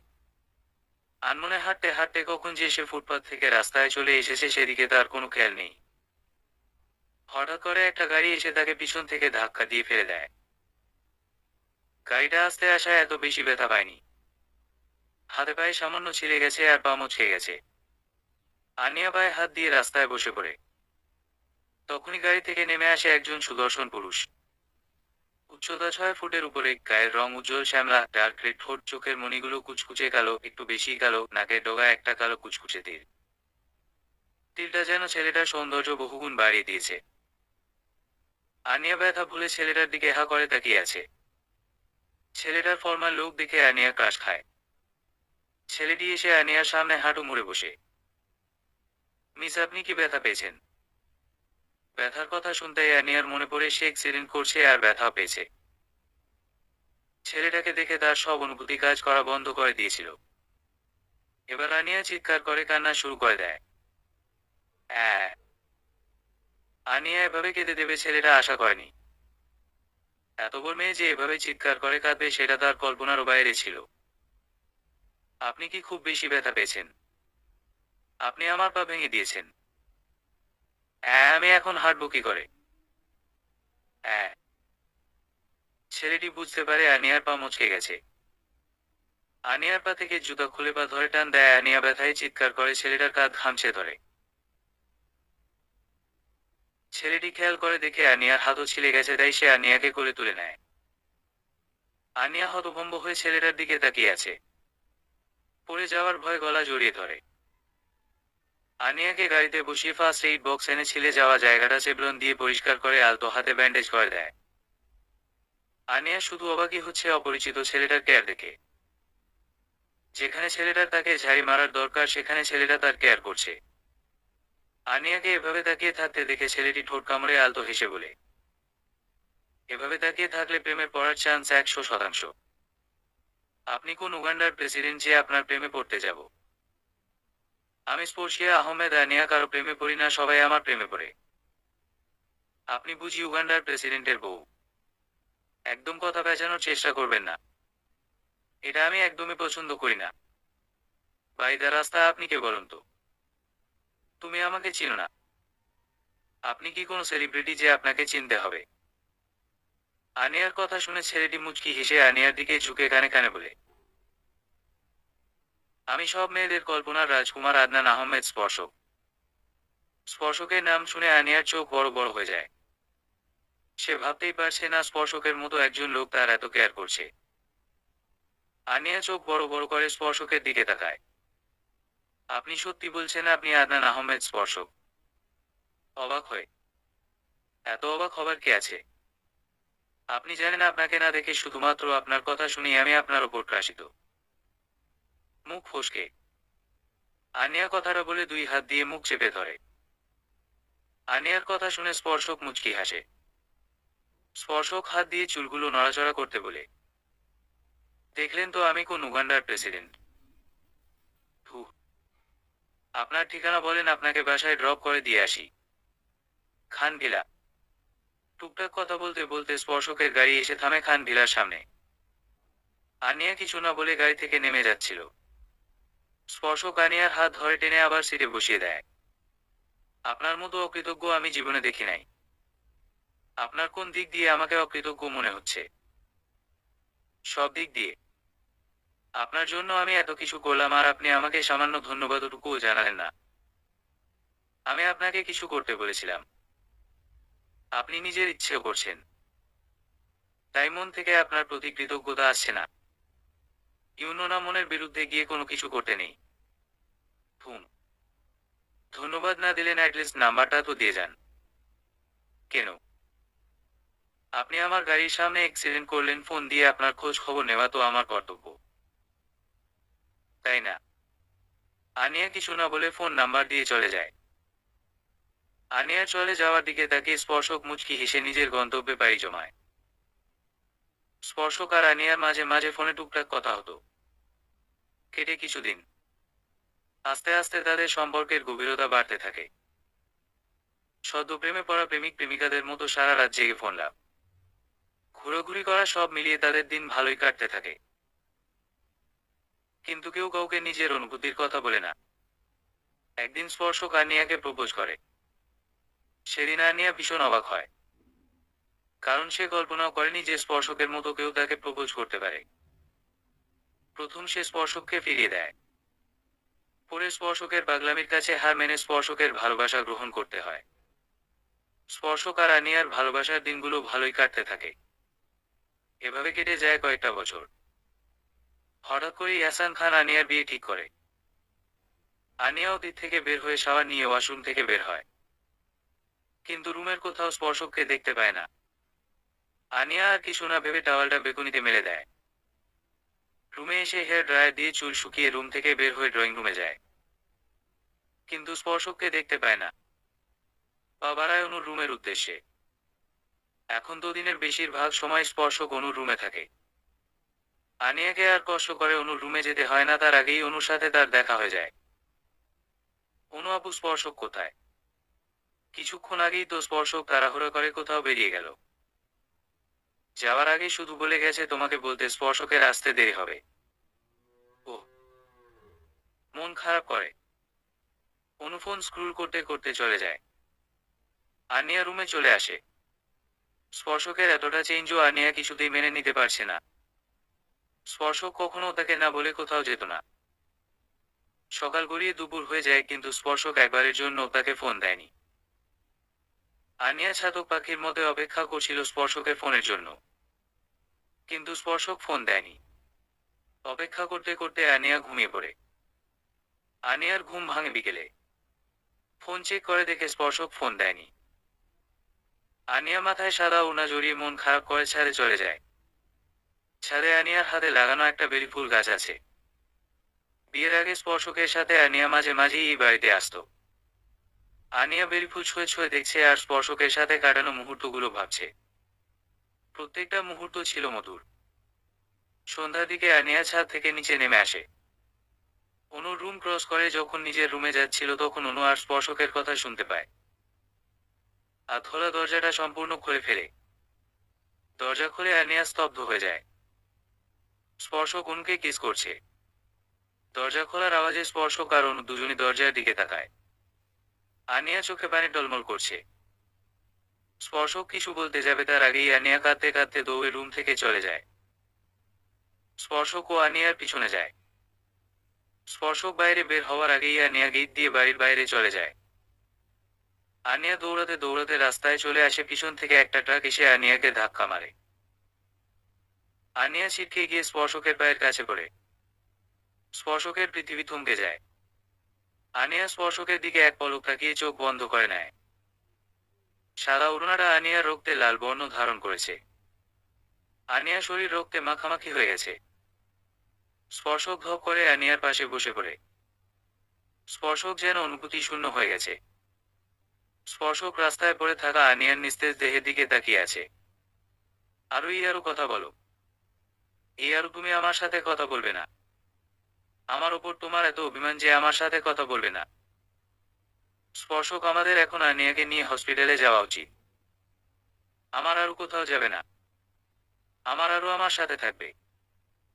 দেখ স্পর্শক, এখন পাগলামি করিস না। এখন আনিয়াকে নিয়ে হসপিটালে যাওয়া উচিত। না হলে আনিয়ার বড় কোনো ক্ষতি হয়ে যাবে। আমার আরুর কিচ্ছু হবে না। স্পর্শক আনিয়াকে কোলে তুলে নেয়। এর মাঝে অ্যাম্বুলেন্স চলে আসে, অনু ফোন করেছিল। স্পর্শক হসপিটালের করিডোরে সিটে হেলান দিয়ে বসে আছে। কিছুক্ষণ আগেই আনিয়াকে অপারেশন থিয়েটারে নেওয়া হয়েছে। অনু এসে স্পর্শকের কাঁধে হাত রাখে। স্পর্শক অনুর হাত মুঠো করে করে কেড়ে দেয়। অনু, আমি আমার আরুর খেয়াল রাখতে পারলাম না। ও আমাকে ভুল বুঝে দূরে সরে গেল। অপারেশন থিয়েটারে থেকে একটা নার্স বের হলো। স্পর্শক দৌড়ে নার্সটার কাছে গেল। আমার ওয়াইফ কেমন আছে? আপনার ওয়াইফের অবস্থা সিরিয়াস। বাঁচার চান্স খুবই কম। আমরা আমাদের সাধ্যমতো চেষ্টা করছি, বাকিটা আল্লাহর হাতে। কথাটা শোনার সাথে সাথেই স্পর্শক সেন্সলেস হয়ে পড়ে যেতে নিলে অনু ধরে ফেলে। কয়েকটা ওয়ার্ড বয় স্পর্শককে ধরে কেবিনে নিয়ে যায়। ডক্টর অনুর কথায় স্পর্শককে একটা ঘুমের ইঞ্জেকশন দিয়ে দেয়।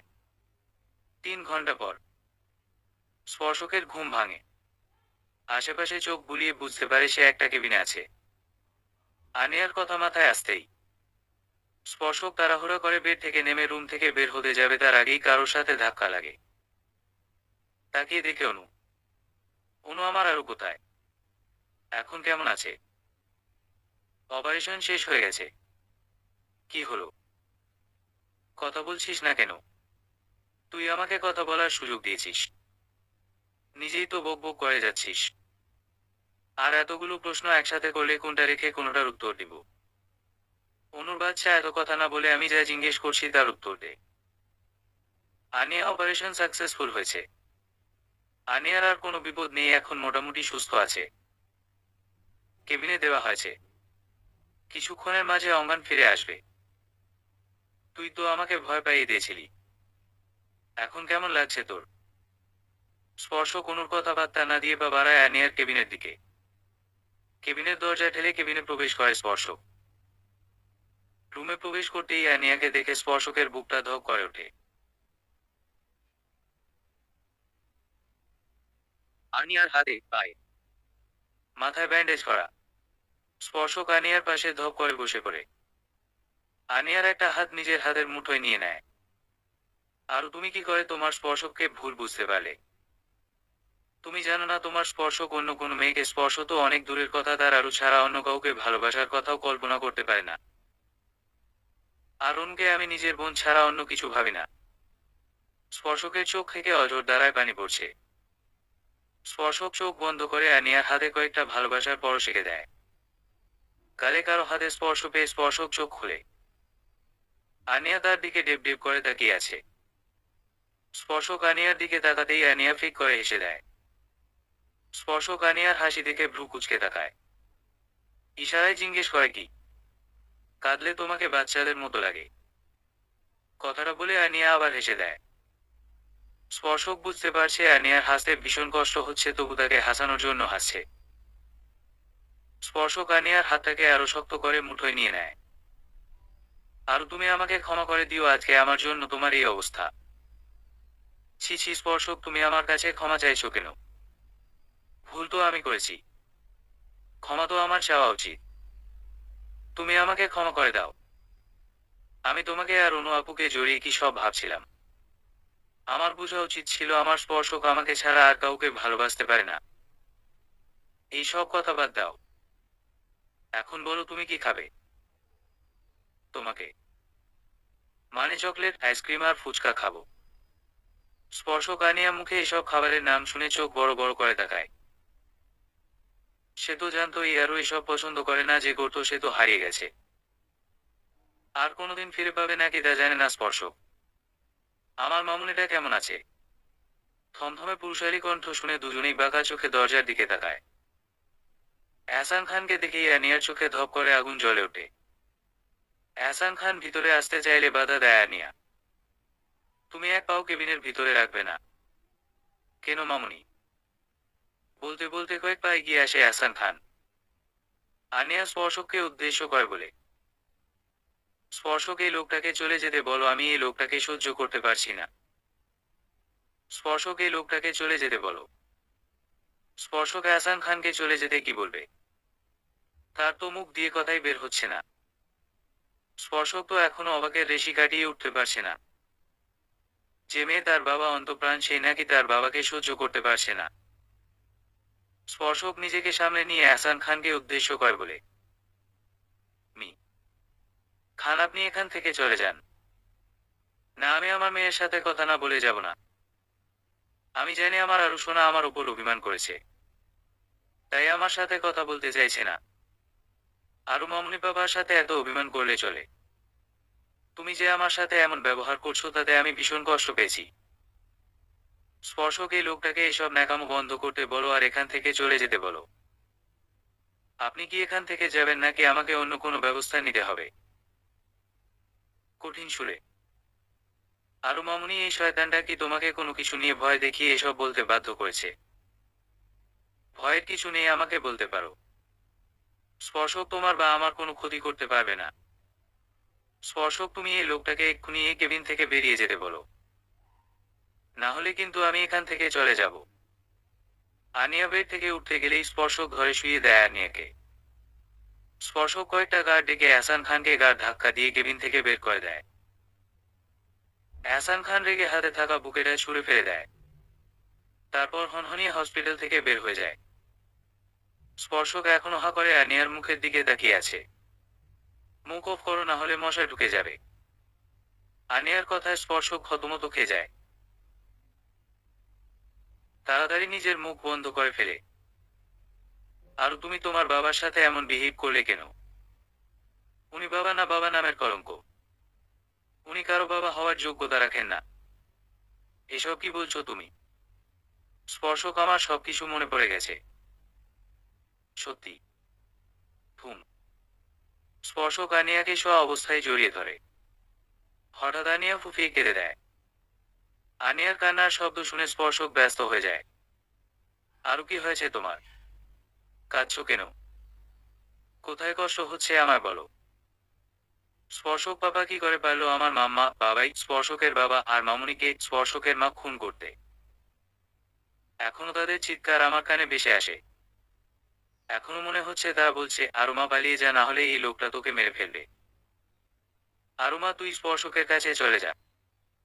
স্পর্শক হাতে কেউ তোর কোনো ক্ষতি করতে পারবে না। চোখের সামনে তাদের মরতে দেখেছি। তাকিয়ে থাকা ছাড়া আর কিছুই করার ছিল না। কি কষ্ট ছিল সেই মৃত্যু যন্ত্রণা। আরো হাসান খান তোমার বাবা না? কি বলছো এসব? যা বলছি সত্যি, এহসান খান তোমার মামা। এটা কি করে সম্ভব? আমি ছোটবেলা থেকে জেনে এসেছি উনি আমার বাবা, আর আজকে তুমি হঠাৎ করে বলছো উনি আমার মামা। এতদিনেও তুমি খেয়াল করনি উনার পদবী খান আর আমাদের পদবী আহমেদ? সবকিছু আমার মাথার উপর দিয়ে যাচ্ছে। আমি কিছুই বুঝতে পারছি না। তুমি আমাকে সব ক্লিয়ার করে বলো। উনি যদি আমার মামাই হন তাহলে আমাকে কেন মারতে চাইলেন, নিজের বোনকে কি করে মেরে ফেলেন? মানুষ নিজের স্বার্থের জন্য সবকিছু করতে পারে। জানো আর বাকি এই পৃথিবীর কিছু মানুষ বড্ড নিষ্ঠুর। তাদের কাছে অর্থের বাইরে সবকিছু মূল্যহীন। অর্থের কাছে সম্পর্কগুলোও মূল্যহীন। তেমনি তোমার মামাও একজন অর্থলোভী মানুষ। টাকার নেশায় পড়ে নিজের বোনকে খুন করছেন, নিজের ভাইকে খুন করেছেন, এমনকি নিজের বাবাকেও খুন করতে চেয়েছিলেন। এভাবে ঘুরিয়ে পেঁচিয়ে না বলে তুমি সবকিছু ক্লিয়ার করে বলো। আজকে তোমাকে সবকিছু খুলে বলবো। সবকিছুর সূচনা হয়েছিল আজ থেকে 20 বছর আগে। এহসান খান মানে তোমার বড় মামা সম্পত্তির জন্য তোমার নানাকে খাবার সাথে বিষ মিশিয়ে মারতে চেয়েছিলেন। কিন্তু তিনি ব্যর্থ হন তোমার ছোট মামির জন্য। তোমার ছোট মামি এহসান খানকে খাবারে বিষ দিতে দেখে ফেলেন। তিনি গিয়ে বাড়ির সবাইকে বলে দেন কথা। তোমার নানা রেগে এহসান খানকে অনেক বাজে কথা বলে অপমান করে, ঘাড় ধাক্কা দিয়ে বাড়ি থেকে বের করে দেন এবং ওনাকে ত্যায্য পুত্র করে দেন। তখন তিনি আমাদের বাসায় মিষ্টি মা মানে তোমার মার কাছে আসেন। তোমার মা বরাবরই বড় ভাই পাগল ছিলেন। ওনার কাছে পুরো দুনিয়া একদিকে, ওনার ভাই আরেকদিকে। এতটাই বিশ্বাস করতেন। ওনার মতে ওনার বড় ভাই কোনো অন্যায় কাজ করতেই পারেন না। এহসান খান এসে তোমার নানা আর ছোট মামার নামে মিথ্যা কথা বলেন মিষ্টি মার কাছে, আর উনি বিশ্বাস করে ফেলেন। তারপর কি হয়েছিল? মিষ্টি মা এহসান খানকে বিশ্বাস করে জীবনের সবচেয়ে বড় ভুলটা করেন। 20 বছর আগে। বোন বাবা তো আমাকে বাড়ি থেকে বের করে দিলেন, এখন আমি কোথায় থাকবো?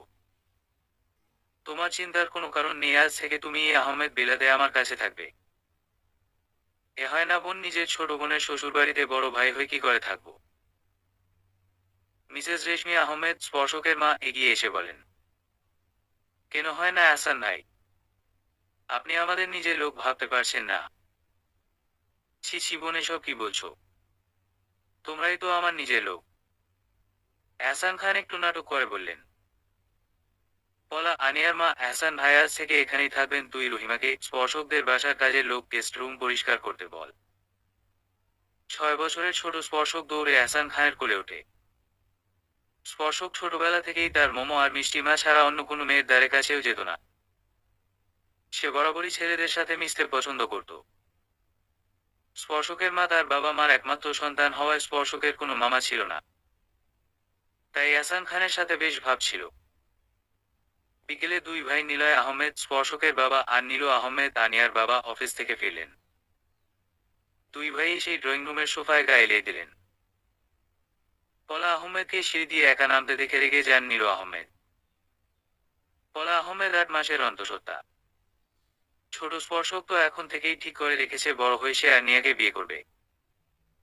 স্পর্শিয়া আহমেদ আনিয়া নামটাও স্পর্শক নিজের নামের সাথে মিলিয়ে রেখেছে। দেখতে দেখতে কেটে যায় 2টা মাস, জন্ম হয় আনিয়ার। আনিয়াকে কোলে নিয়ে স্পর্শকের সে কি আনন্দ! সে তার বউকে সবার প্রথম কোলে নিয়েছে। নিলয় আহমেদ আর নীলু আহমেদ স্পর্শক আর আনিয়ার বিয়ে ঠিক করে রাখেন। আনিয়ার বয়স 1 বছর। হঠাৎ করেই নীলু আহমেদের বাল ক্যান্সার ধরা পড়ে। লাস্ট স্টেজে হওয়ায় চিকিৎসা করেও কোনো উন্নতি হয়নি। বেশ কিছুদিনের মাঝেই আনিয়াকে বুকে জড়িয়ে শেষ নিঃশ্বাস ত্যাগ করেন নীলু আহমেদ। পরিবার প্রিয়জন সবাইকে ছেড়ে চিরকালের মতো চলে যান নীলু আহমেদ। নিজেকে স্বামীকে হারিয়ে ভেঙে পড়েন পলা আহমেদ। তখন আহসান খান দায়িত্ব নেয় আনিয়ার। যখন থেকে আনিয়া কথা বলতে পারে তখন থেকেই আহসান খানকে বাবা ডাকে। সময় সময়ের মতো চলতে থাকে। সময় কারো জন্য থেমে থাকে না। তেমনি কারো জন্য কারো জীবন থেমে থাকে না। পলা আহমেদ নিজের ভালোবাসার মানুষটিকে ছাড়া বাঁচতে শিখে গেছে। আনিয়ার বয়স 14 বছর আর স্পর্শকের বয়স 20 বছর। দুজনের মধ্যে হিসাবে নেউলের সম্পর্ক। আবার কেউ কাউকে ছাড়া 1 মিনিটের জন্য থাকতে পারে না।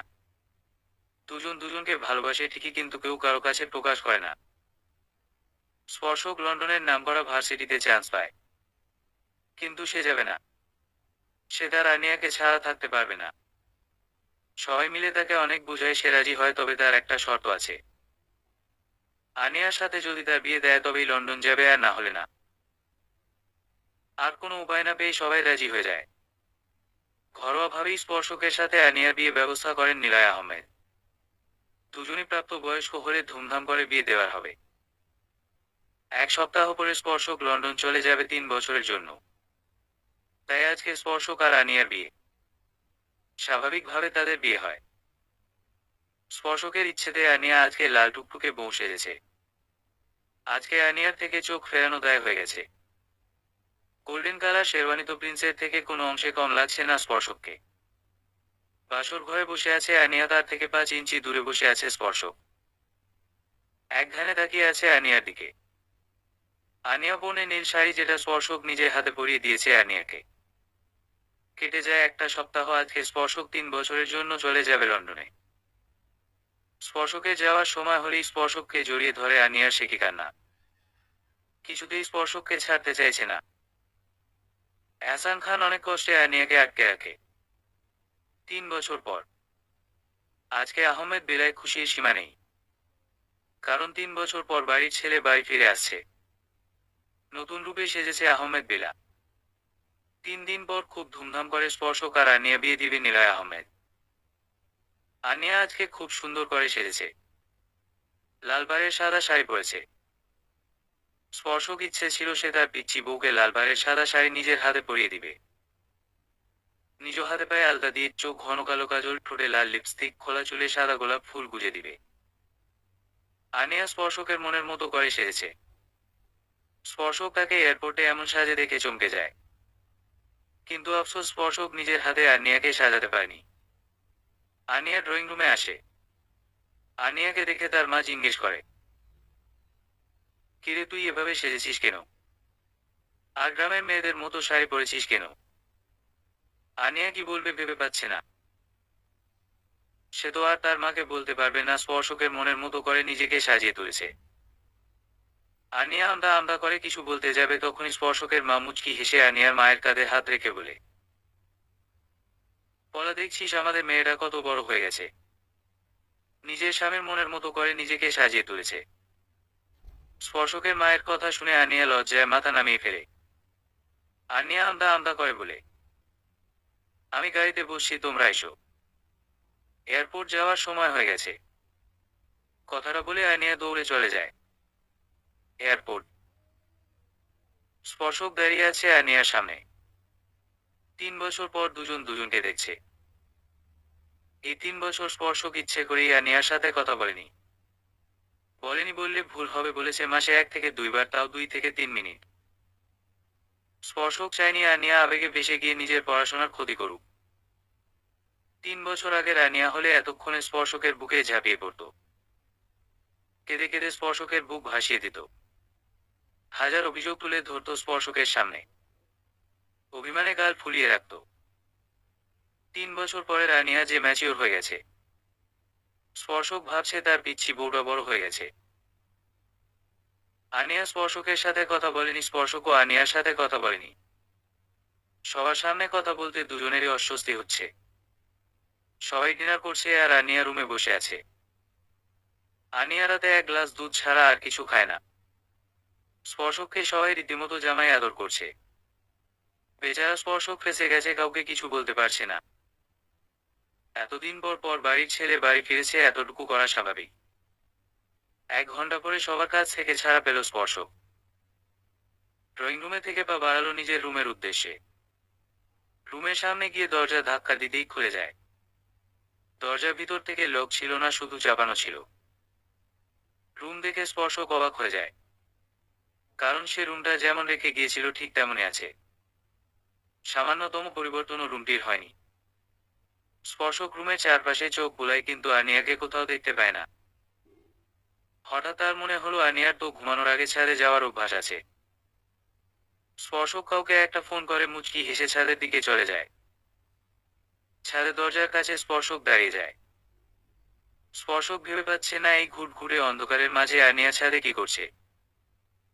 স্পর্শক ফোনের ফ্ল্যাশ অন করে পা বাড়ায় সামনের দিকে। স্পর্শকের পা কিছু একটার মাঝে আটকে যায়। পড়তে পড়তে নিজেকে সামনে নেয়। হঠাৎ ছাদ আলোকিত হয়ে যায় আর স্পর্শকের ওপর জড়ি পড়তে থাকে। সবাই একসাথে চিৎকার করে বলে, হ্যাপি বার্থডে স্পর্শক। স্পর্শক ঘড়ির দিকে তাকিয়ে দেখে 12টা বাজে। আজকে যে তার জন্মদিন সেটা স্পর্শকের মনেই ছিল। স্পর্শক আরো বেশি অবাক হয়ে যায় তার ফুফু আর ফুফাতো বোন অনুকে দেখে। অনু এসে স্পর্শককে বলে, কেমন লাগলো সারপ্রাইজ? বলে বোঝাতে পারবো না, সব কিন্তু ভাবির প্ল্যান। ভাবি শব্দটা শুনে স্পর্শকের ভ্রু কুঁচকে আসে। কিছু একটা ভেবে স্পর্শক মাথা চুলকে মুচকি হাসে। সবাই একসাথে স্পর্শকের বার্থডে সেলিব্রেট করে। সেলিব্রেশন শেষে ঘুমানোর জন্য সবাই নিজের রুমের উদ্দেশ্যে পা বাড়ায়। আনিয়া যেতে নিলে স্পর্শক আনিয়ার হাত টেনে ধরে এক টান দিয়ে নিজের কাছে নিয়ে আসে। কোমর জড়িয়ে ধরে আনিয়াকে নিজের সাথে মিশিয়ে নেয় স্পর্শক। আমি আসার পর থেকে তুই আমার সাথে একটা কথাও বলিসনি। নিশ্চুপ। আমার পিচ্ছি বউটাকে আমার উপর খুব বেশি অভিমান করেছে। মাথা নাড়িয়ে অসম্মতি জানায় যে সে অভিমান করেনি। তাহলে কথা বলছিস না কেন? আনিয়া নিজেকে স্পর্শকের কাছ থেকে ছাড়িয়ে 2 হাত রেলিংয়ে রেখে আকাশের দিকে তাকিয়ে বলে, 3টা বছর আপনার সাথে দেখা হয়নি। কথা হয়েছে তবু অপরিচিতদের মতো কেমন আছো এইটুকু জিজ্ঞেস করতেন। আমার উত্তর শোনার পর পরই ফোন কেটে দিতেন। আপনি কেমন আছেন এটা জিজ্ঞেস করার সময় পর্যন্ত দিতেন না। হয়তো এটা আমার ভালোর জন্যই করেছেন। এতদিন কথা না বলার কারণে আপনার সাথে কথা বলতে অস্বস্তি হচ্ছে। হওয়াটা কি স্বাভাবিক নয়? সবাই বলে দূরত্ব নাকি ভালোবাসা বাড়ায়। আমার মতে অনেক সময় দূরত্বের জন্য ভালোবাসা হারিয়ে যায়। একটা মানুষ যখন অপর পাশের ব্যক্তিটার কাছ থেকে অবহেলা পায় তখন অন্য কারো কাছ থেকে একটুখানি গুরুত্ব পেলে তার কাছে চলে যায়। আনিয়া এটুকু বলে থামে। স্পর্শক ভাবছে তার আনিয়া কি অন্য কাউকে ভালোবেসে ফেলেছে। আনিয়ার ভালো করতে গিয়ে কি আনিয়াকে সারা জীবনের জন্য হারিয়ে ফেলল? কারণ সে তো আনিয়াকে কম ইগনোর করেনি। স্পর্শকের মনে এখন নানা প্রশ্ন উকি দিচ্ছে। 3 বছর আগে সে যে আনিয়াকে রেখে গিয়েছিল সে কখনো তাকে আপনি করে বলতো না। আনিয়া একটা লম্বা শ্বাস নিয়ে আবার বলতে শুরু করে, আপনার মনে এখন নানা প্রশ্ন উকি দিচ্ছে। এই 3 বছরে আমি কাউকে ভালোবেসে ফেলেছি নাকি? তবু আমি কাউকে ভালোবাসিনি। হয়তো ভালোবেসে ফেলতাম আমার নামের সাথে মিসেস নামক সিলমোহর যদি না লাগিয়ে দিতেন।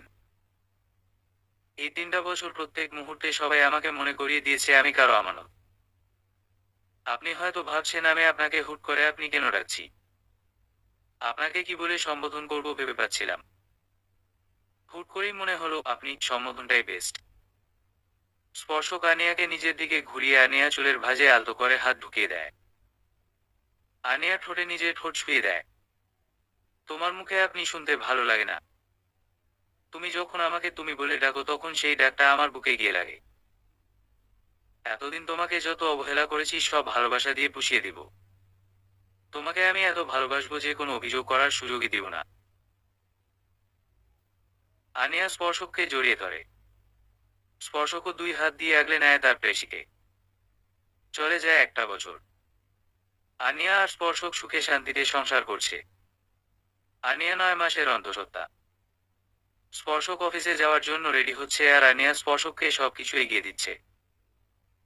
স্পর্শক আনিয়াকে কড়া গলায় বলে, সিঁড়ি দিয়ে একদম নামবে না। একা একা ওয়াশরুমে যাবে না মা অথবা মিষ্টি মা কাউকে ডাক দিবে। টাইমলি খাবার খাবে। ঠিক মতো খাবার না খেলে আমি বাড়ি ফিরে তোমার ক্লাস নিব। আমি আসছি সাবধানে থাকবে। স্পর্শক যাওয়ার আগে আনিয়ার কপালে একটা চুমু এঁকে দেয়। আনিয়া আবেশে চোখ বন্ধ করে ফেলে। স্পর্শক অফিসে চলে যায়। সিঁড়ি দিয়ে একদম নামবে না। একা একা ওয়াশরুমে যাবে না মা অথবা মিষ্টি মা কাউকে ডাক দিবে। টাইমলি খাবার খাবে। ঠিক মতো খাবার না খেলে আমি বাড়ি ফিরে তোমার ক্লাস নিব। আমি আসছি সাবধানে থাকবে। আনিয়া স্পর্শকের কথাগুলো রিপিট করে একটা ভেঞ্চি কাটে। আমার সাথে করা গলায় কথা বলে, নেহা তোকে ভয় পাই তাই তোর সামনে কিছু বলতে পারি না। আমার বই গেছে তোর কথা শুনতে। ধুহ, বেটা অসভ্য। স্পর্শক কোম্পানির পুরনো ফাইল চেক করে দেখে এহসান খান কোম্পানির টাকা নিজের অ্যাকাউন্টে ট্রান্সফার করে। স্পর্শকের ফোন বেজে ওঠে। স্পর্শক ফোনটা রিসিভ করে। Hello sir. বলো। স্যার এহসান খান আপনাদের কোম্পানির খবর টাকার বিনিময়ে বাইরে লিক করে। আপনাদের কোম্পানিতে তৈরি করা প্রজেক্ট অন্য কোম্পানিতে বিক্রি করে দেয়। এছাড়াও অনেক বাজে কাজের সাথে জড়িত। বাকি ইনফরমেশন রাতের মাঝে পেয়ে যাবেন। Thank you so much. My pleasure sir. Bye. Sparshak তার বাবার কাছে যায় এবং সবকিছু খুলে বলে। স্পর্শক আর তার বাবা এহসান খানকে অপমান করে অফিস থেকে বের করে দেয়। এহসান খান যাওয়ার আগেই শুধু বলে যায়, এই অপমানের বদলা আমি নিবই। স্পর্শক বাড়ি ফিরে পলা আহমেদকে তার ভাইয়ের কুকর্মের কথা সব বলে। সবকিছু শুনে পলা আহমেদ স্তব্ধ হয়ে যায়। তিনি বিশ্বাসই করতে পারছেন না এত বছর ধরে তার ভাই তার সাথে প্রতারণা করে আসছে। স্পর্শকের ফোন বেজে ওঠে। স্পর্শক ফোনটা রিসিভ করে। হ্যালো স্যার, এহসান খান অনেক অন্যায় করেছে। 18 বছর আগে নিজের বাবাকে মারার প্ল্যান করেছিলেন, কিন্তু কোনো একটা কারণে নিজের প্ল্যানে সফল হতে পারেননি। কয়েক বছর আগে নিজের হাতে নিজের ভাইকে খুন করেছেন, আর এসব তিনি করেছেন সম্পত্তির জন্য। সবকিছু শুনে স্পর্শক স্তব্ধ হয়ে যায়। হাত থেকে ফোনটা পড়ে যায়। পলা আহমেদ স্পর্শককে জিজ্ঞেস করে কি হয়েছে। স্পর্শক সব বলে। সব শুনে পলা আহমেদ হাউমাউ করে কেঁদে দেয়। তিনি ভাবতে পারছেন না ওনার ভাই একজন খুনি। তিনি এখন বুঝতে পারছেন এতদিন তিনি দুধ গলা দিয়ে কাল সাপ পুষেছেন। মিষ্টিমা, তুমি এভাবে কেঁদো না। তোমার কান্নার শব্দ শুনলে আরো এখানে চলে আসবে, আর এসব কিছু আরো জানতে পারলে কিছুতেই মেনে নিতে পারবে না। ও ভেঙে পড়বে। পলা আহমেদ নিজেকে সামলে বলে। স্পর্শক, তুমি আরুর কাছে যাও। কিন্তু মিষ্টিমা, আমি ঠিক আছি। তুমি আরুর কাছে যাও। আমি এখন একলা থাকতে চাই। আর হ্যাঁ, আরুকে তুমি কিছু বলো না, কারণ আরু এহসান ভাইকে খুব ভালোবাসে। আরু এটা মানতে পারবে না। এখন তুমি প্লিজ যাও। আচ্ছা। স্পর্শক নিজের রুমে আসে। রুমে এসে স্পর্শক হতভম্ব হয়ে যায়। রুমের জিনিসপত্র সব উল্টপালট। খাবারের সব কাপড় নিচে পড়ে আছে। বেডে উপরে চিপসের প্যাকেট, চকলেটের প্যাকেট খালি পড়ে আছে। আনিয়ার পরনে একটা কালো শাড়ি। বেডের মাঝখানে এলোমেলো ভাবে শুয়ে আছে আনিয়া। তার পাশেই পড়ে আছে আধ খাওয়া চকলেট। চকলেট চকলেট খেতে খেতেই আনিয়া ঘুমিয়ে পড়ছে। স্পর্শক নিঃশব্দে হাসে। স্পর্শক সম্পূর্ণ রুমের পরিষ্কার করে জিনিস গুছিয়ে রাখে। আনিয়াকে বেডে ঠিকভাবে শুয়ে দিয়ে শাড়িটা ঠিক করে দিয়ে ওয়াশরুমে চলে যায় স্পর্শক। ওয়াশরুম থেকে বের হয়ে দেখে আনিয়া বেডের মাঝখানে বসে আছে, মন খারাপ করে। স্পর্শক এগিয়ে গিয়ে আনিয়ার গালে হাত দিয়ে বলে, আমার আরু বেবিটার কি হয়েছে? মন খারাপ কেন? বাবাকে এতদিনের জন্য কেন বিদেশ যেতে হলো? যাবে তো ঠিক আছে, আমার সাথে একবার দেখা করলো না, এজন্য মন খারাপ করে থেকো না। কাকাই খুব তাড়াতাড়ি চলে আসবে। ইউনো না, এই সময় মন খারাপ করে থাকা ঠিক না। আমাকে কেমন লাগছে দেখতে? আনিয়া বেড থেকে নেমে স্পর্শকের সামনে দাঁড়িয়ে কথাটা বলে, তোমাকে কিউট গুলিমুলো বেবি লাগছে। আগে শাড়ি পরলে তুমি বলতে হট লাগছে, আর আজকে মন খারাপ করে। আগে তো তোমার পেট ফোলা ছিল না। আমাদের বেবি আসার পরে তোমার পেট ফুলে গেছে, আগের থেকে অনেক বেশি সুন্দর হয়ে গেছো। গুলিমুলো হয়ে গেছে। তোমার মাঝে একটা কিউট কিউট ভাব চলে আসছে। তার মানে আমাকে আগে কিউট লাগতো না? লাগতো, কিন্তু এখন একটু বেশি কিউট লাগে। পিছন থেকে জড়িয়ে ধরে কথাটা বলে স্পর্শক, আগের থেকে অনেক বেশি মোটা হয়ে গেছি। তার মানে আমার ওজন অনেকটা বেড়ে গেছে। তুমি এখন আর কথায় কথায় আমাকে কোলে তুলে নিতে পারবে না। হি হি হি। স্পর্শক আনিয়াকে কোলে তুলে নেয়। তোমার কি আমাকে এতটাই দুর্বল মনে হয় যে নিজের বউ আর বাচ্চাকে একসাথে কোলে নিতে পারবো না? তোমার মতো 3টা আনিয়াকে একসাথে কোলে নিতে পারবো। এভাবে কেটে গেল 15টা দিন। এই 15টা দিন স্পর্শক 1 সেকেন্ডের জন্য আনিয়ার পাশ থেকে নয়নি। আজকে বাধ্য হয়েই তাকে অফিসে যেতে হলো, কারণ আজকে নিলয় আহমেদ অসুস্থ, আর আজকে অফিসে একটা ইম্পর্টেন্ট মিটিং ছিল। যদি অ্যাটেন্ড না করে তাদের অনেক লস হয়ে যাবে, তাই বাধ্য হয়েই স্পর্শক অফিস গেল। সকাল 10টা। আনিয়া সোফায় বসে আচার খাচ্ছে আর টিভি দেখছে। তখনই কলিং বেল বেজে ওঠে। আনিয়া ভাবে স্পর্শক এসেছে। কারণ স্পর্শক যাওয়ার আগে বলে গিয়েছিল যত দ্রুত সম্ভব মিটিং শেষ করে চলে আসবে। দরজা খুলতেই দেখে এহসান খান দাঁড়িয়ে আছে। এতদিন পরে নিজের বাবাকে দেখে খুশিতে গদগদ হয়ে জড়িয়ে ধরে। বাবা, তুমি কেমন আছো? জানো তোমাকে তুমি। এহসান খান আনিয়ার কথাটা শেষ করতে দেয় না, তার আগেই ধাক্কা দিয়ে আনিয়াকে নিজের থেকে সরিয়ে দেয়। ধাক্কাটা জুড়ে হওয়ায় আনিয়ার মাথা দেয়ালে লাগে। কপাল কেটে চুইয়ে চুইয়ে রক্ত পড়তে থাকে। আনিয়ার মাথা ঝিম মেরে আসছে। স্পর্শকের বাবা চিৎকার করে বলে, এটা তুমি কি করলে এহসান?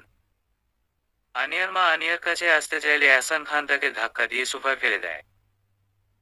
এই তোরা ভিতরে আয়। এহসান খানের ডাক শুনে প্রায় সাথে সাথেই 5 জন লোক আসে। দেখতে একদম গুন্ডা গুন্ডাটাই। তারা ভিতরে প্রবেশ করেই আনিয়ার মার, স্পর্শকের বাবা মার হাত পা বেঁধে ফেলে। এহসান খান একটা নাইফ হাতে নিয়ে স্পর্শকের বাবার ঠোঁট স্লাইড করতে করতে বলে, এই মুখ দিয়ে তুই অপমান করেছিলি না আমাকে? এই মুখই যদি তোর কাছে না থাকে তাহলে অপমান করবি কি করে? আনিয়ার মা চিৎকার করে বলছে, আরো মা, তুই এখান থেকে চলে যা, না হলে এই লোকটা তোকে মেরে ফেলবে। তুই স্পর্শকের কাছে চলে যা, স্পর্শক তোর কোনো ক্ষতি হতে দিবে না। এহসান খান স্পর্শকের বাবার মুখে এসিড ছুঁড়ে মারে। গলা কাটা মুরগির মতো ছটফট করতে থাকে নিলয় আহমেদ। আনিয়া এগিয়ে আসতে নিলে স্পর্শকের মা চিৎকার করে বলে, আর তুই এখান থেকে চলে যা, তোর সন্তানের দিব্যি। আনিয়া অশ্রুসিক্ত নয়নে 3 জনের দিকে একবার তাকিয়ে দৌড়ে দরজা দিয়ে বেরিয়ে আসে। নিলয় আহমেদ যন্ত্রণায় ছটফট করতে করতে অজ্ঞান হয়ে যায়। এহসান খান এতক্ষণ খেয়াল করেনি যে আনিয়া এখান থেকে চলে গেছে। উনি যখনই বুঝতে পারলেন আনিয়া এখানে নেই, তখনই একজন ডেকে বলে, রনি, দেখতো মেয়েটা কই গেল? এই অবস্থায় বেশি দূর যেতে পারবে না। এহসান খান বলার সাথে সাথেই 2টো লোক বেরিয়ে গেল আনিয়াকে খুঁজতে। এহসান খান স্পর্শকের বাবার কাছ থেকে সম্পত্তির দলিলে টিপসই নিতে গেলে যাচ্ছিল সরে স্পর্শকের মা বলে, যত যাই করো কোনো প্রপার্টি তুমি পাবে না, কারণ নিলয়ের নামে কোনো প্রপার্টি নাই। এহসান খান বেশ রেগে যায়, এত বছর ধরে এই প্রপার্টির জন্য এত অভিনয় করলো, এখন বলে সেই প্রপার্টি পাবে না। এহসান খান রেগে পরপর 6টা গুলি করে শেষ করে দেয় 3টি মানুষের জীবন। আনিয়া আর দৌড়াতে পারছে না, তার পেটে তীব্র যন্ত্রণা হচ্ছে। আনিয়া পিছনে তাকিয়ে দেখে ছেলে দুটো তার কাছেই চলে এসেছে। আনিয়া পিছনের বিপদকে খেয়াল করতে গিয়ে সামনের বিপদই খেয়াল করেনি। একটা গাড়ি এসে আনিয়াকে ধাক্কা দিয়ে ফেলে দেয় রাস্তার পাশে। আনিয়ার মাথা গিয়ে পড়ে পাথরের ওপর। বর্তমানে স্পর্শকের বুকে মাথা রেখে ফুফিয়ে কাঁদছে আনিয়া। স্পর্শক আমাদের সন্তান, একটু পরেই দেখতে পাবে। তার মানে আমাদের সন্তান বেঁচে আছে। হুম, কিন্তু ওই দিন আমরা কি করে বেঁচে গেলাম? তোমার তো মনে আছে তুমি অ্যাক্সিডেন্ট করেছিলে। হুম, ওই দিন আমার মিটিংটা তাড়াতাড়ি শেষ হয়ে যায় এবং আমাদের ডিলটা ফাইনাল হয়ে যায়। আমি তাড়াতাড়ি বাসায় যাওয়ার জন্য বের হই। বাসার কাছাকাছি আসতেই মনে পড়ে তুমি বলেছিলে তেঁতুলের আচার নিয়ে যেতে। তাই আমি গাড়ি থেকে বের হয়ে দোকান থেকে আচার কিনি। আচার কেনা শেষে যখন গাড়িতে উঠতে যাব তখনই দেখি একটু দূরে অনেকগুলো একসাথে মানুষ ভিড় করে দাঁড়িয়ে আছে। আমি কৌতূহলবশত একটু এগিয়ে যাই। তখন একজনের কাছ থেকে জানতে পারি একটা মেয়ে অ্যাক্সিডেন্ট করছে। অ্যাক্সিডেন্ট কেস বলে কেউ সাহায্য করেছে না। মেয়েটা নাকি সন্তান সম্ভবা। হুট করেই তোমার কথাটা আমার মাথায় আসে, আজ যদি এই মেয়েটার জায়গায় তুমি থাকতে। এটা ভাবতেই আমার ভিতরে মুচড় দিয়ে ওঠে। আমি দ্রুত এগিয়ে যাই মেয়েটাকে সাহায্য করার জন্য। মেয়েটাকে দেখে আমার পৃথিবী থমকে যায়। কারণ মেয়েটি তুমি ছিলে। আমি তোমাকে কোলে নিয়ে দৌড়ে গাড়িতে নিয়ে আসে।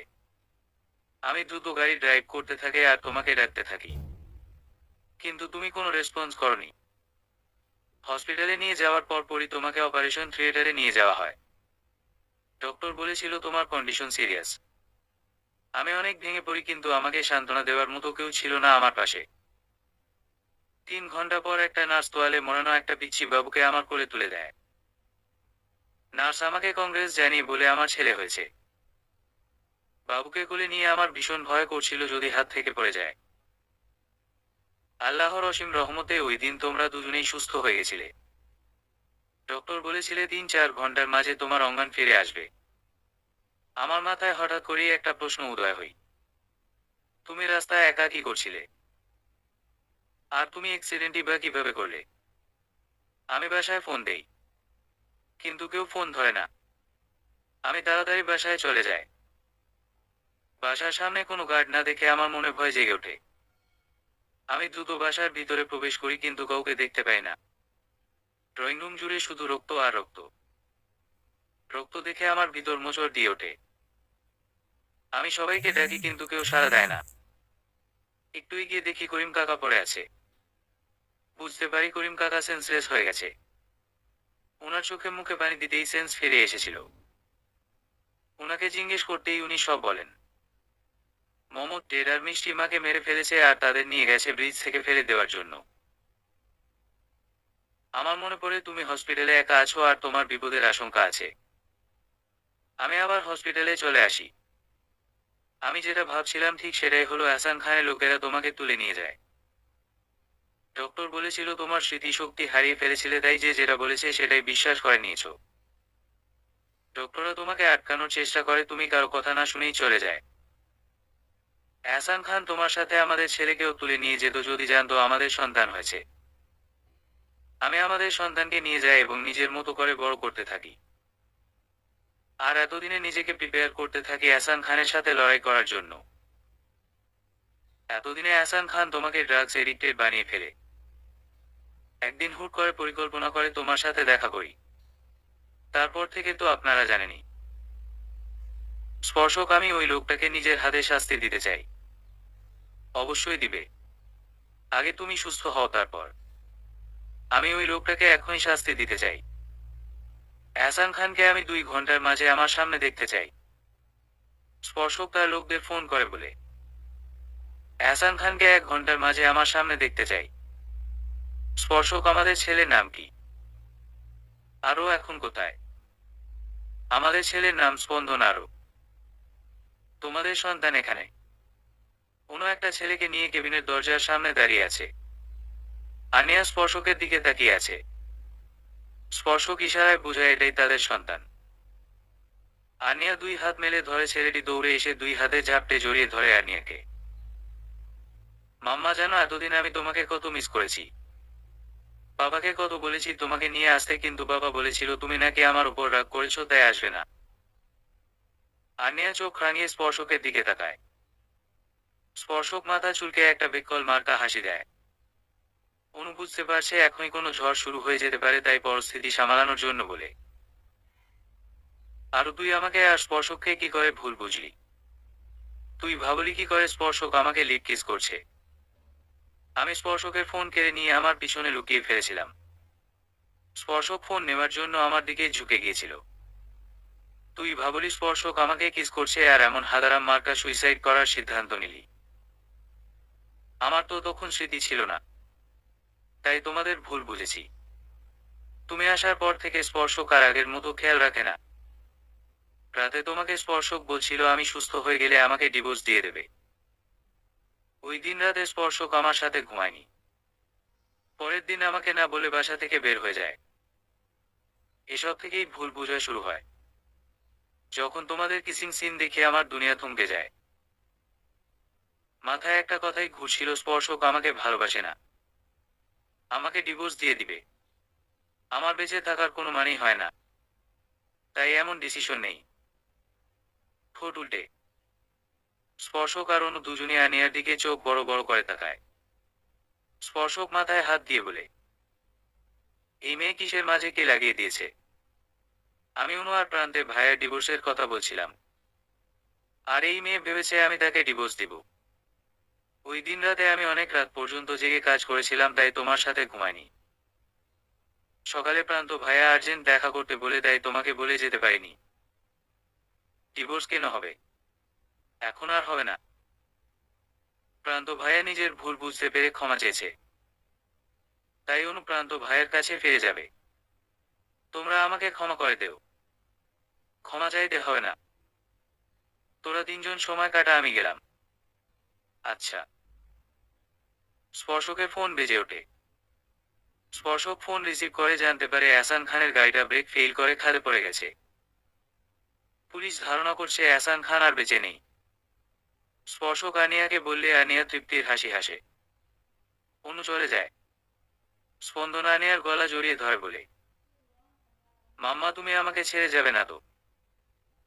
না, সত্যি। থুম। স্পর্শক গাল ফুলিয়ে বলে, আম দুধে মিশে গেল, আমি আটি হয়ে গড়াগড়ি খাচ্ছি। স্পন্দন আর আনিয়া দুজন গিয়ে স্পর্শককে জড়িয়ে ধরে। সমাপ্ত।